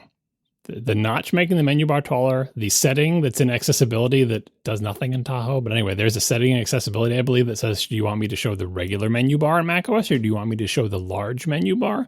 Again, I think it does nothing in Tahoe, but that doesn't mean it's always going to do nothing or did do nothing in Sequoia. The lower information density and the larger controls in Liquid Glass and macOS and on iOS and on iPadOS, even though pretty clearly none of that was designed with the intention of making it easier to make touch Macs, in the end, it does put them one micro step farther down that road. Now, here's the thing. In a world of thoughtful interface design that acknowledges that there is a science to it and that things can be known and tested, an actual Mac interface designed for touch would do a lot more than Liquid Glass is doing, right? But I do think that every step they take to sort of puff up the interface on the Mac specifically sets them up for a future where they could enable touch without making too many changes. And honestly, like, setting aside the Retina transition, Apple has tried to hold the line on the Mac in terms of like DPI and how big things are on the screen, not for touch reasons, not for like the size of the tip of your finger, because, you know, Macs don't have touch. But they've tried to make things kind of sort of stay the same size. But there's lots of people posting historical images like, here's how this graphic looked in macOS for the past 20 years or something online these days because of the Liquid Glass stuff. If you look at some of those, you even when they account for Retina and like don't do the 1x, 2x thing, older versions of macOS, especially when you go back to Classic, things were smaller because screens were smaller, like physically, like they had fewer inches. Like people had 13-inch CRTs, not 32-inch LCDs. Right? People were smaller. The world was smaller. Yeah, everything. Right. So things have been getting bigger. And I think that's a good thing, just because when you have so much screen real estate, there's not as much reason to make everything as small as you possibly can. You don't need a lot of 9 and 10 point text everywhere in the UI because you're on a 9-inch monochrome screen. You know what I mean? So even though I think, you know, Liquid Glass has probably set us backwards from touch in many other areas, things getting a little bit bigger, assuming it stays that way until, you know, if touch Macs ever come, and assuming the Liquid Glass stuff stays and someone doesn't come in and undo all that, it does bring us a tiny little bit closer, but only accidentally. I wouldn't read too much into the like Liquid Glass's design being ported pretty closely to the Mac, like from the iPad. I think that's just because they don't really care as much about the Mac as the iOS devices, and they just brought the design straight over. And I think, you know, you can say, well, why would they make the Mac have these bigger elements? Well, one reason is to make touchscreen Macs. Another reason is it allows them to use basically the same design between iPad and macOS, which makes their own development of their own apps easier. That's probably the reason they did it. You know, if you look at like how much consideration has been put into this design for things like touch target sizing, legibility, you know, pretty significant like usability factors. It's very clear that like there is no like big grand master plan here. They made something that they thought looked cool, and usability was a pretty far secondary concern in that list. So, you know, the fact that they made things bigger, they're not thinking, ooh, then now they're touchable. And in fact, in many cases, as I said, like in many cases, like the touch targets are actually way too small, even on the touch devices on their own native designs. So I don't think they're thinking that hard about it. I think they wanted to make one unified design language across all their devices, and that makes their jobs easier, and it gives them, you know, the brand unity that they've been wanting all these years. That's why the Mac design got bigger. I don't think it's at all about touchscreen considerations in some future strategy. I think it's all about the pretty shallow reasons that we can see right now. Somewhat related to this, one of the ideas floating around out there, because people always want to, like, it's not a conspiracy theory. People want to, they want to see intention where it may not actually exist. That's why you get questions like, well, putting these chips in makes cellular more possible. They're doing this because they're planning for future touch Macs or whatever. Again, I don't think they are planning for it, but in the end, controls being a little bit bigger does help in that direction, but that's not the intention at all. A lot of people have been trying to play that game with the liquid glass design decision to put margins around and everything. So all of Marco's, bottom and top bars, they used to go edge to edge on the screen, which meant from the edges of the screen, you would move in from the literal edge of the screen by some margin, and then you could have content. Now you've got to have empty margin where there's nothing, beginning of capsule, new margin inside the capsule, and only then can you begin your toolbar button, right? So that's what you were saying, Marco, that actually the touch targets in some cases get smaller, even as the amount of room taken up by the interface element gets larger. And people are looking at that and saying, yeah, but assuming Apple is all-knowing and all-powerful, which is not true, there must be some reason they're making this terrible design decision of putting margins around everything and floating controls over content, harming legibility for no usable, blah, blah, blah, see past episodes. There must be a reason they're doing this. And the reason I've heard passed around a lot is, well, when the folding phone comes out and the screen wraps around and has a waterfall edge or whatever, not having, for example, bottom bars in iOS apps actually extend to the edges of the screen will help, because that part of the edge of the screen might be wrapping around like a waterfall design or bending over a hinge or whatever, depending on how the app is oriented. And so the liquid glass design is forward looking for devices that have not yet been released, in particular the folding devices. I don't think that's why they did it. Again, like the touch things, depending on what the folding device looks like, this design might help. But I don't think that's why they chose to do this design. I actually don't know why they chose to do this design, other than someone thought it looked good. I think it's a terrible idea, and I don't think it looks good, but here we are. But that is, I just want to put that out there, is if the folding phone comes out and Apple says, you were wondering why we screwed with your interfaces so much, well, it was all because of the folding phone. Like, they're never going to say that, but it might be the case that when the folding phone comes out, the floating elements everywhere with margins around them that reduces the touch target size might make slightly more sense. But I would say, again, probably only accidentally. Yeah, there really was not a lot of consideration in a lot of parts of this design. So I don't think, like John, I don't think there is like a grand plan here. I think that's us projecting what we assume or hope might be the case.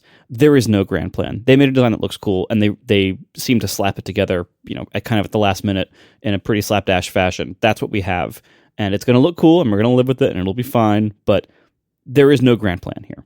It's like when you're a kid and you think that adults know how everything works and are doing things for the reason, and then you become an adult and you go, oh, yeah, that's happening. Exactly. All right, moving on. Ian Anderson writes, it has been discussed in recent episodes that Tim Cook does not have, quote, good product sense, quote.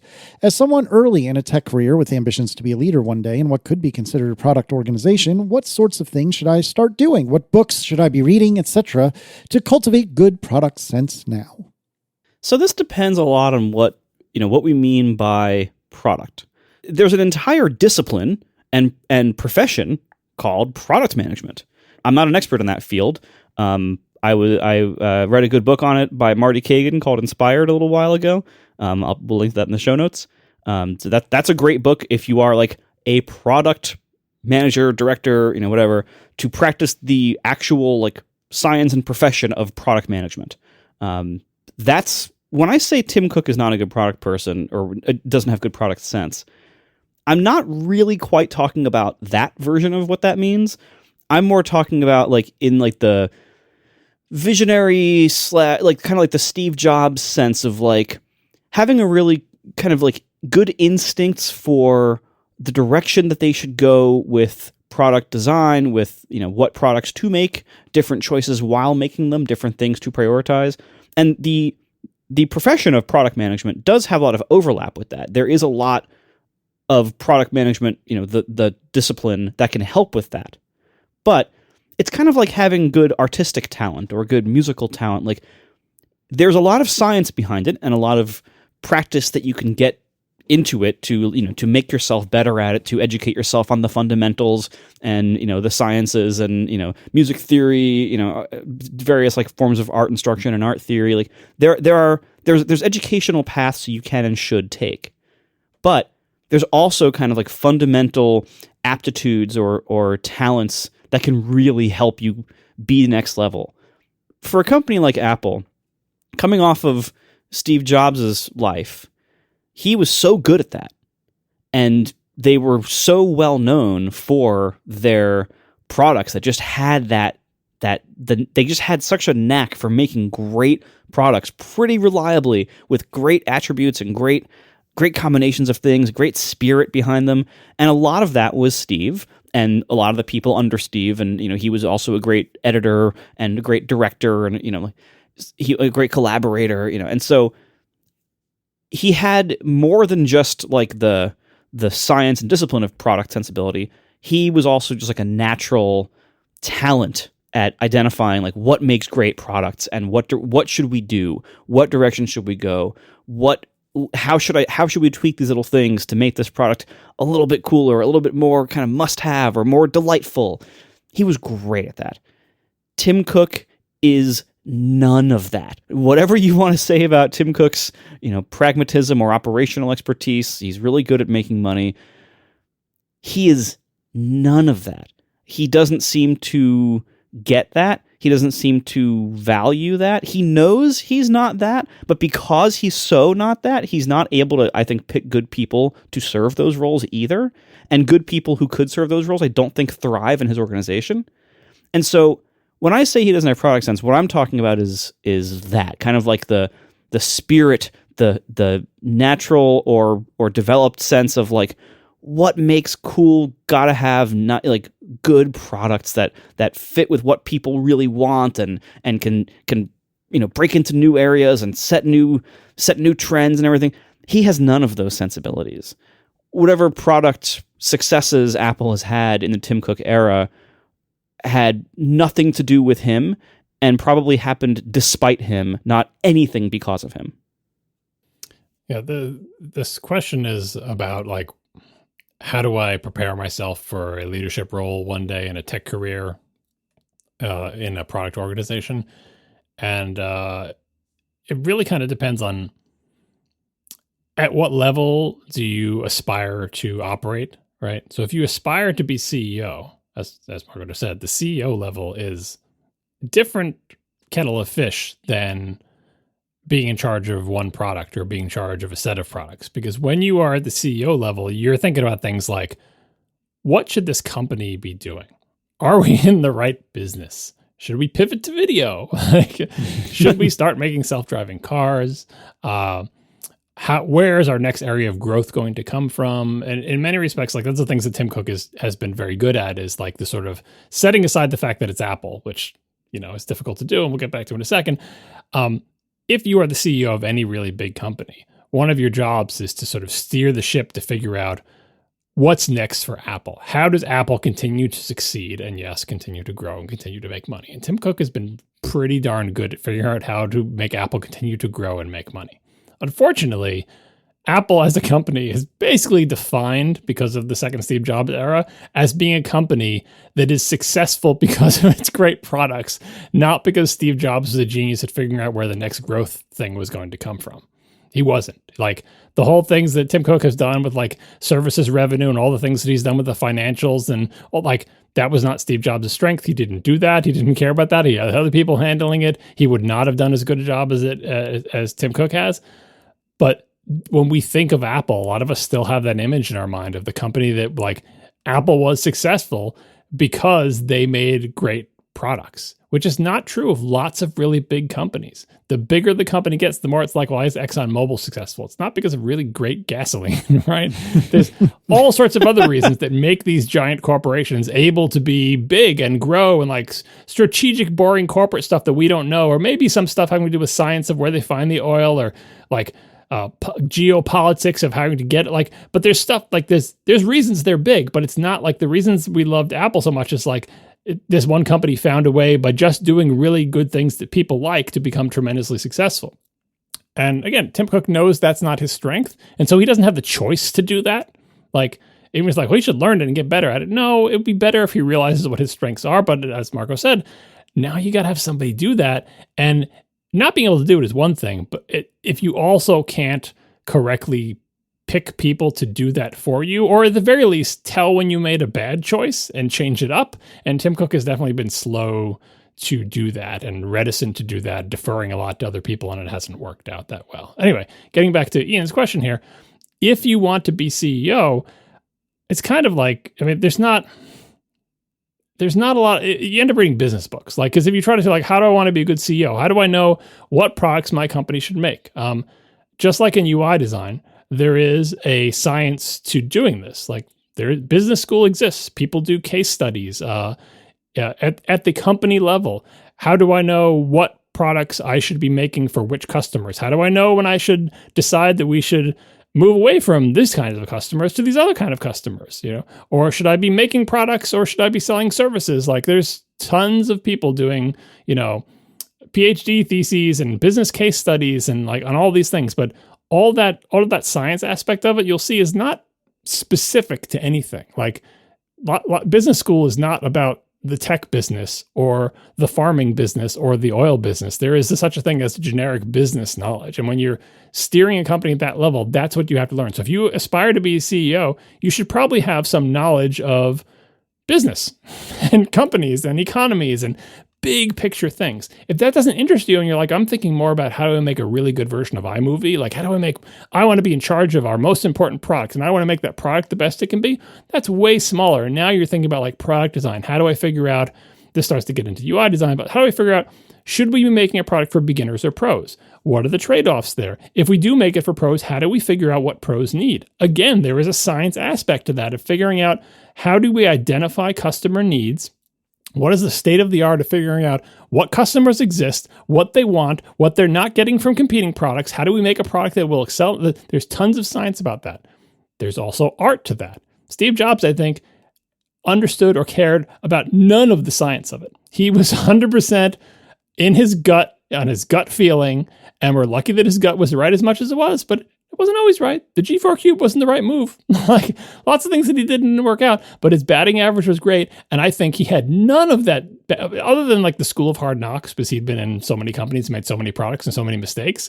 He was all from the gut. You can't rely on that. Don't assume that you will have the early success that Steve Jobs had that gave him the millions of dollars to be able to make multiple mistakes and to get one of his mistakes acquired by his earlier mistake. And like, you're not going to have Steve Jobs' career. So don't follow his lesson of, I'm just going to be a really good kind of gut person and my instincts and taste will lead my company to great success. Look at all the CEOs who think they're Steve Jobs and try to do that and fail. So I would say, decide what level you want to work at, learn the science and sort of I'm probably using science wrong on a lot of these things, because again, people would say, well, business is not really the same. But anyway, look at the things it's a scientific method. You have an idea and you test it. You try things out in the market. You like, what is the state of the art in trying to determine what we know and what we don't know and how to find out new information, and all like the innovator's dilemma and all these various advances in our thinking about how markets work. Learn about that science of it, because don't assume that your gut instincts are going to be right as much as Steve Jobs, but don't forget about the gut. Because if you just learn about like how to sell widgets or when to pivot your company from a B2B to a B2C to a SaaS or whatever, you're going to be missing the essential heart of what you have to actually, like Marco always says, you have to, if you're going to run Apple, you should really care about computers or phones or like whatever it is that you think Apple's, you should really super be into that. Tim Cook probably is kind of into that. He did work for Compaq, but he wasn't into computers like Steve Jobs was. I mean, Steve Jobs was like, no one was into computers when they were making the Apple One. He was just like, he was a nerd. He was super into this. Not a lot of people were, but he was. He comes by his computer nerddom honesty. Tim Cook, I'm not entirely sure. And I think that is an important aspect to have that passion and to have that sort of that gut and that love for the product helps you identify, helps you know that people are going to love the iMac. Even though lots of people are going to tell you it's dumb and ugly and I can't believe you're making this computer, Steve Jobs knew that it was going to work, not because he focus tested it or did the science part of it, because I don't think he even knew how to do that or cared about it at all, but just because he trusted his gut and got lucky. Again, don't follow that path. You should probably actually understand the logic and rationale behind the product decisions you are making. Otherwise, you end up with liquid glass. But then also have a passion for it and have some kind of opinion about it and taste that hopefully will guide you right. And Marco gave a book recommendation, which is more than I have, because I never aspired to be in this part of any of the businesses that I worked for. So I don't know any like things that you should be reading, but that's my advice for like how to view this. Find what level you're going to work at, figure out what sort of sciencey stuff applies there, learn it, but then also have a passion about it and bring yourself and your art to it. Also, nothing is better than experience in this area too. And you don't need to be a CEO of a tech company or a founder of a startup necessarily to get relevant product experience. Get an app out there in front of customers. Yeah, you can fail all on your own. Yeah, like, but even something small. I mean, look, even something as simple as like a lawn mowing business in your town, like, ask people, like, figure out what people need and try to make a solution that fits it and get it out there. How much should I charge? What services should I offer? Right. Like, pretty much every business offering that you might have, from, local services like that to a store to an app on, in the App Store or a web app, like, if you are putting something out there for customers, you're going to face all of these same dynamics. You're going to have, okay, what do you make? What problem are you trying to solve? Who is it for? Why would they choose your product over other products or services? What are their needs, and how much are you going to fit those needs? How big is the market? What can you charge for it? How will they find your product? How can you market it? What's your, go-to-market strategy? Whatever terms you want to use, like, how are people going to find it? And then once you have something out there, if you get any users whatsoever, that's great, first of all. And then second of all, then you can start figuring, okay, well, where do I take it next? How can I keep serving the customers I have? How can I serve them better? How can I get them maybe to give me more money or to use my product more, or, use it for more things? Like, there's so much of this sensibility that it's great to read up and figure out a lot of the terminology and practices and science and theories behind it. But experience actually doing it with real products in front of real customers is way more useful, and that's where the science comes from. They have ideas and they test them in the market. And they don't just guess. They think, well, this is a great idea. It will probably work. No, they try it and then they report. And if it doesn't work, they put that in the paper and they say, we thought doing this would increase sales a huge amount, and it totally didn't. and they write it up. Like, that's the nature of the science of it. Like, people have all sorts of ideas. Like, I think if we do this, customers will love it. Like, they go with their gut. So, like, companies try things. Their successes and failures inform these case studies to say, we studied a bunch of different people who had different strategies for tackling this particular problem. Here's what actually worked and actually didn't. Rather than just going by, well, these people did it this way and the company got big, therefore that must be great. No, let's look if did they get big because of that or despite that? And yeah, you do get the turns out stuff of what's his name, Blink dude, of like lots of different kinds of ketchup or tomato sauce or whatever the examples are. So you got to watch out for like a little bit of like 7 Habits of Highly Effective People, sort of junk science, pop culture stuff or whatever. But there is actually, like, you can tackle this as a thing that is knowable. But your own personal version of that is, well, maybe you're not going to study this. Maybe you're not part of the Harvard Business Review, but in your own personal business, you do your own little experiments and you'll find out what works and what doesn't pretty quickly. It'll be painful, and it's not as much easier to read about other people making the mistake, but you will make a bunch of your own mistakes and learn from them.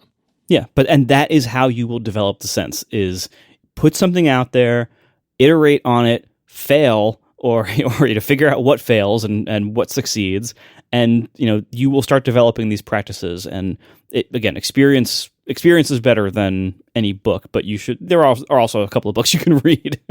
Ideally, you do both. I mean, and reading about it will let you know, like, for example, if you have an idea, I think I'm going to do X, Y, and Z with my product.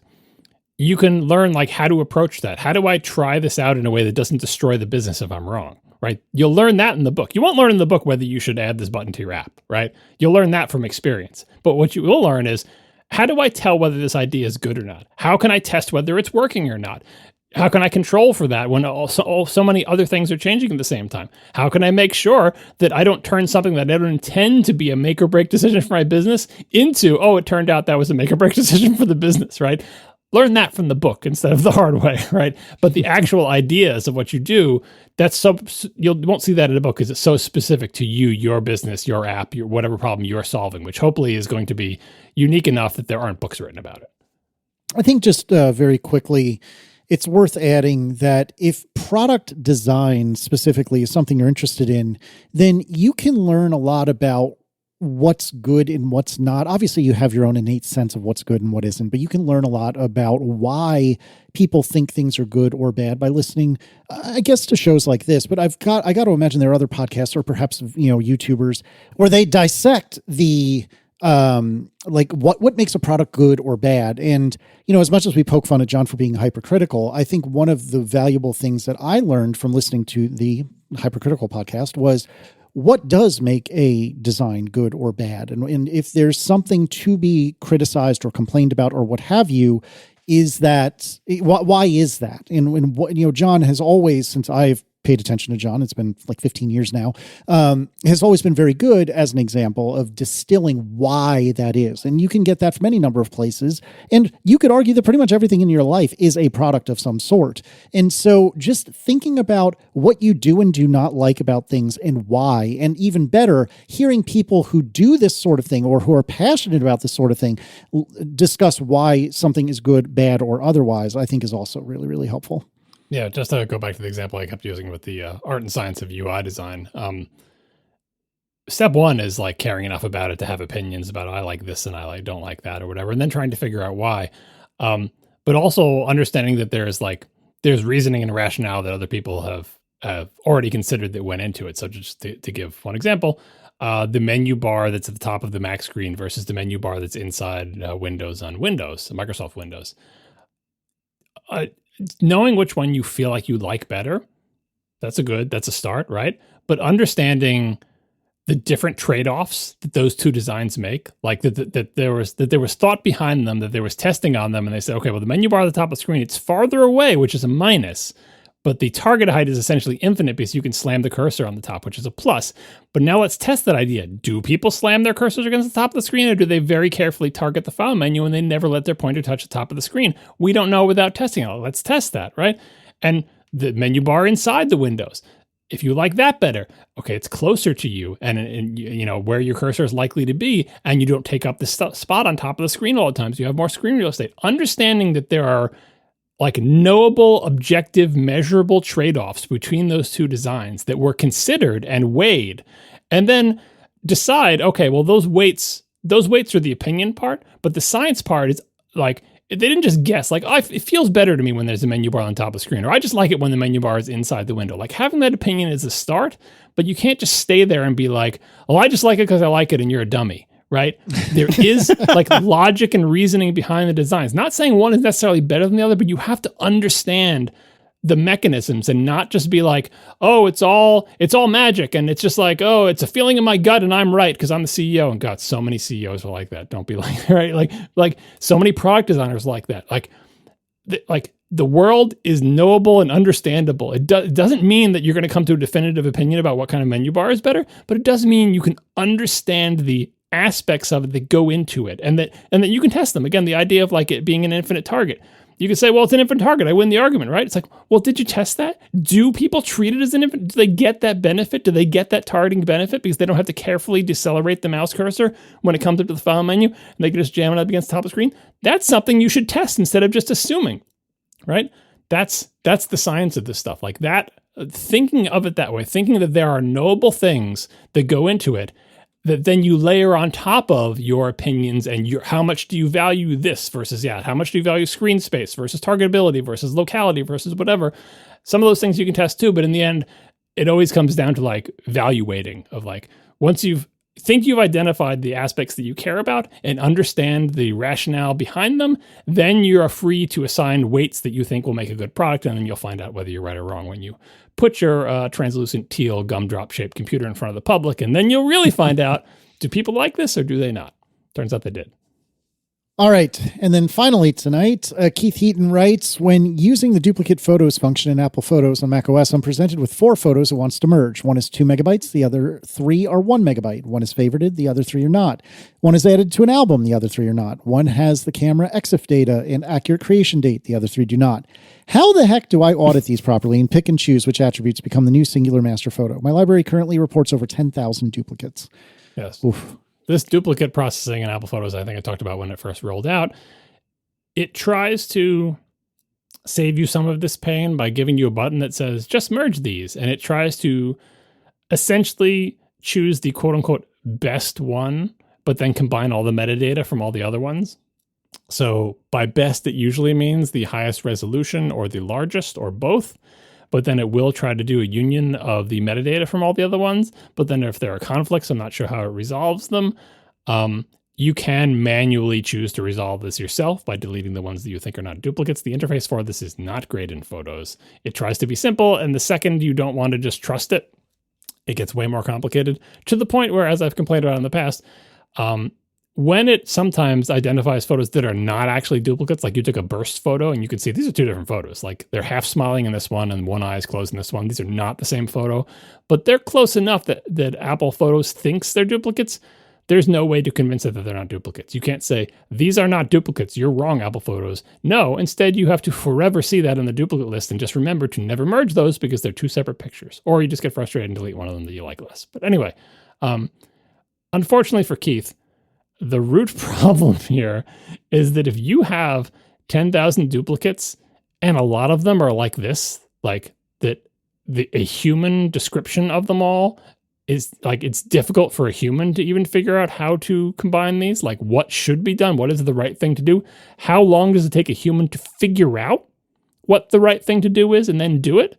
If that's your situation, no computer program is going to help you, because in the end, you've got a lot of human decisions to make, complicated human decisions. Now, the program could be nicer about giving you all the information that I assume Keith had to look up manually, that we just read off these bullet points, like the sizes, which one's favorited, which one is in an album, which one has accurate EXIF data.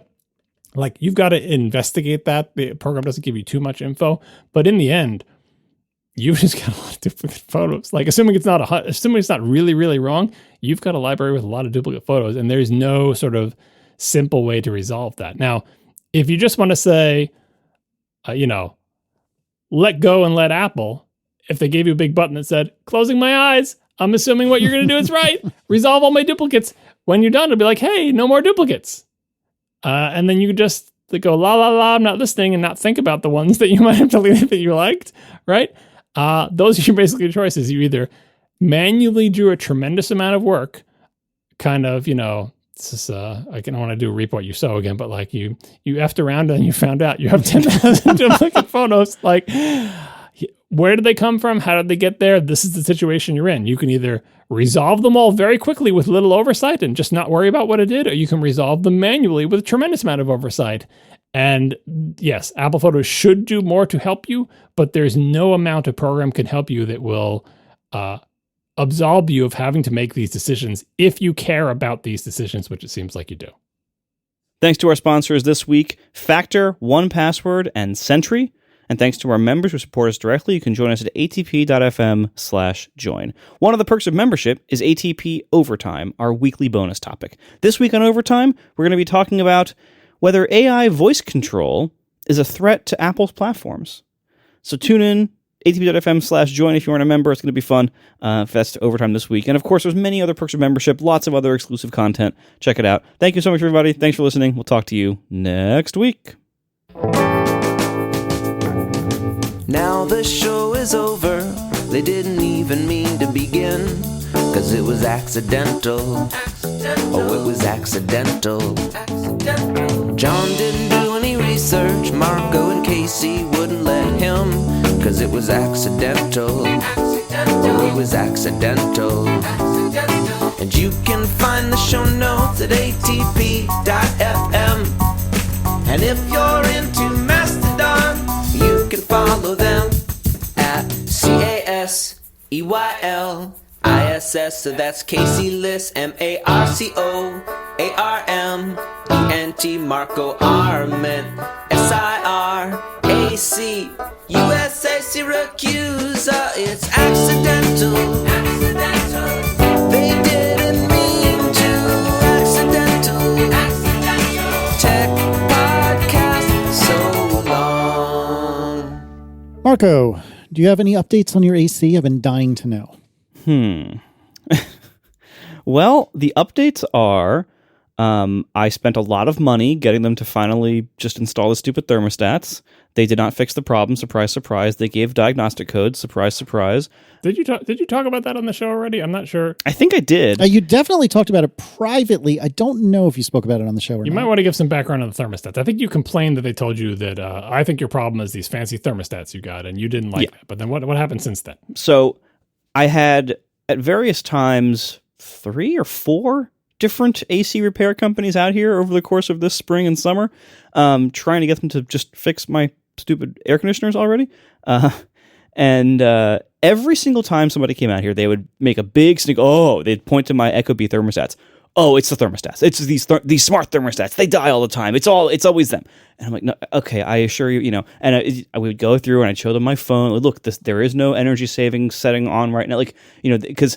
And you can understand why, they probably get a lot of service calls from people who install a Nest or something, and it goes into energy saving mode, and the people say, my air conditioning is broken, and they call them out. So, I understand why they would be sensitive to that, but literally everyone gave me so much crap about these thermostats, and it must be those. And then, they would call the manufacturer tech support, as they're looking at stuff, and the manufacturer tech support would be like, it's the thermostats.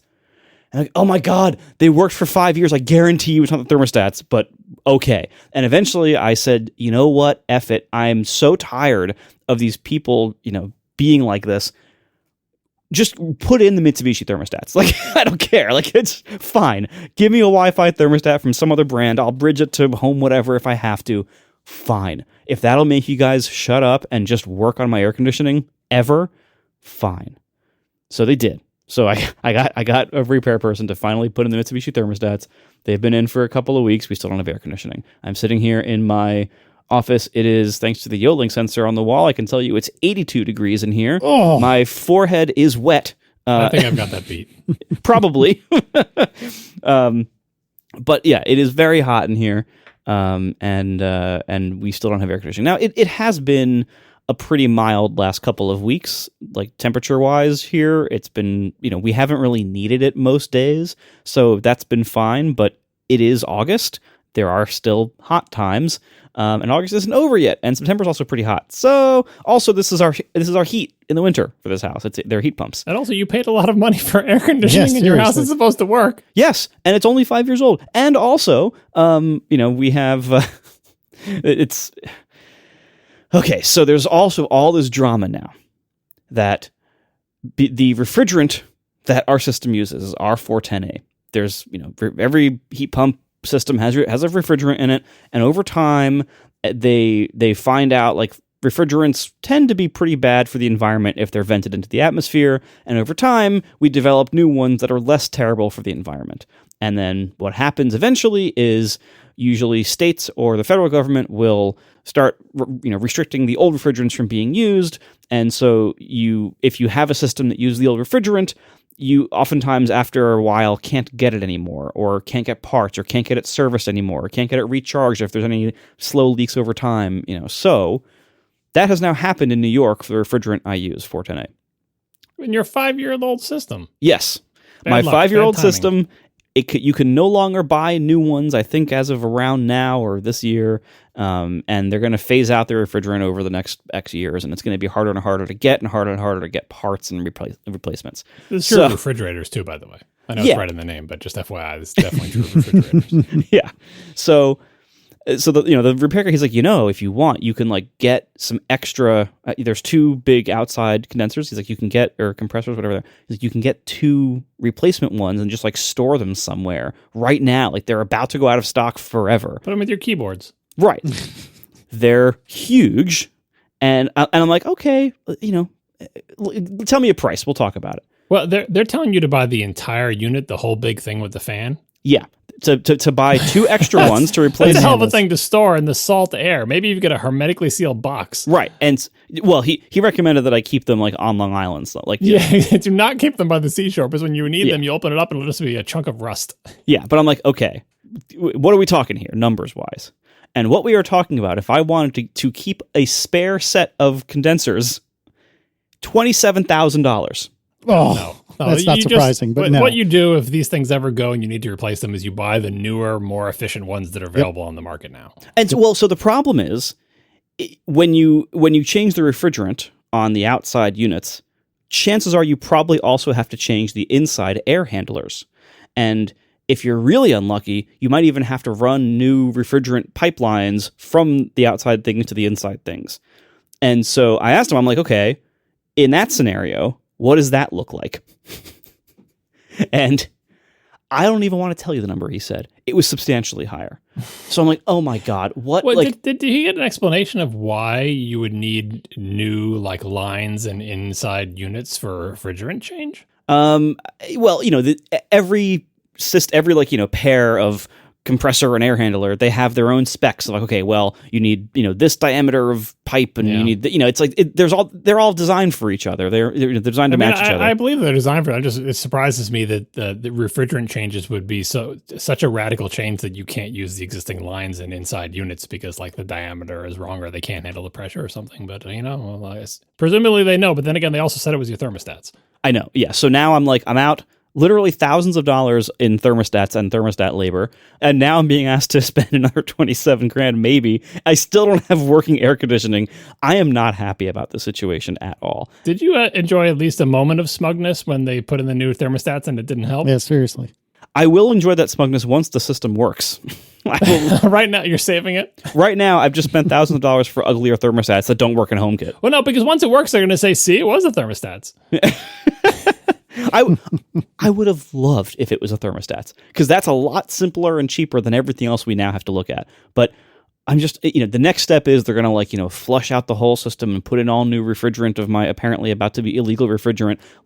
And I honestly think that will fix it. It's probably like based on all the, research I've done. What they should do, I mean, I'm assuming they will do this, but if they don't talk to them about it beforehand, is they should be able to measure the amount of refrigerant that was in the system when they quote unquote drain it, because as you noted, they shouldn't be just venting it to the atmosphere. Yeah, they do. And yeah. when when they do it on your car and they, refresh your air conditioner, refrigerator, whatever, when they collect it, they know there should be X number of liters in the system or whatever. Yes. And we got X minus 50% out. So we know there's probably a leak somewhere, right? They should be able to tell when they extract the old refrigerant, hey, has this been leaking? Has this been leaking out of somewhere? And hopefully they would find where it was leaking before they refilled it with fresh refrigerant, because they're just going to keep leaking out or whatever. But I feel like if they don't do that, at least mention it before. And hey, you're going to measure it when you take it out. And maybe they don't know the intended volume of the system because it's not written somewhere and they don't know how long the lines are or something. But this would be a good thing to know if there is a refrigerant leak, because that's what you need to fix. Of course. Yeah. And so that's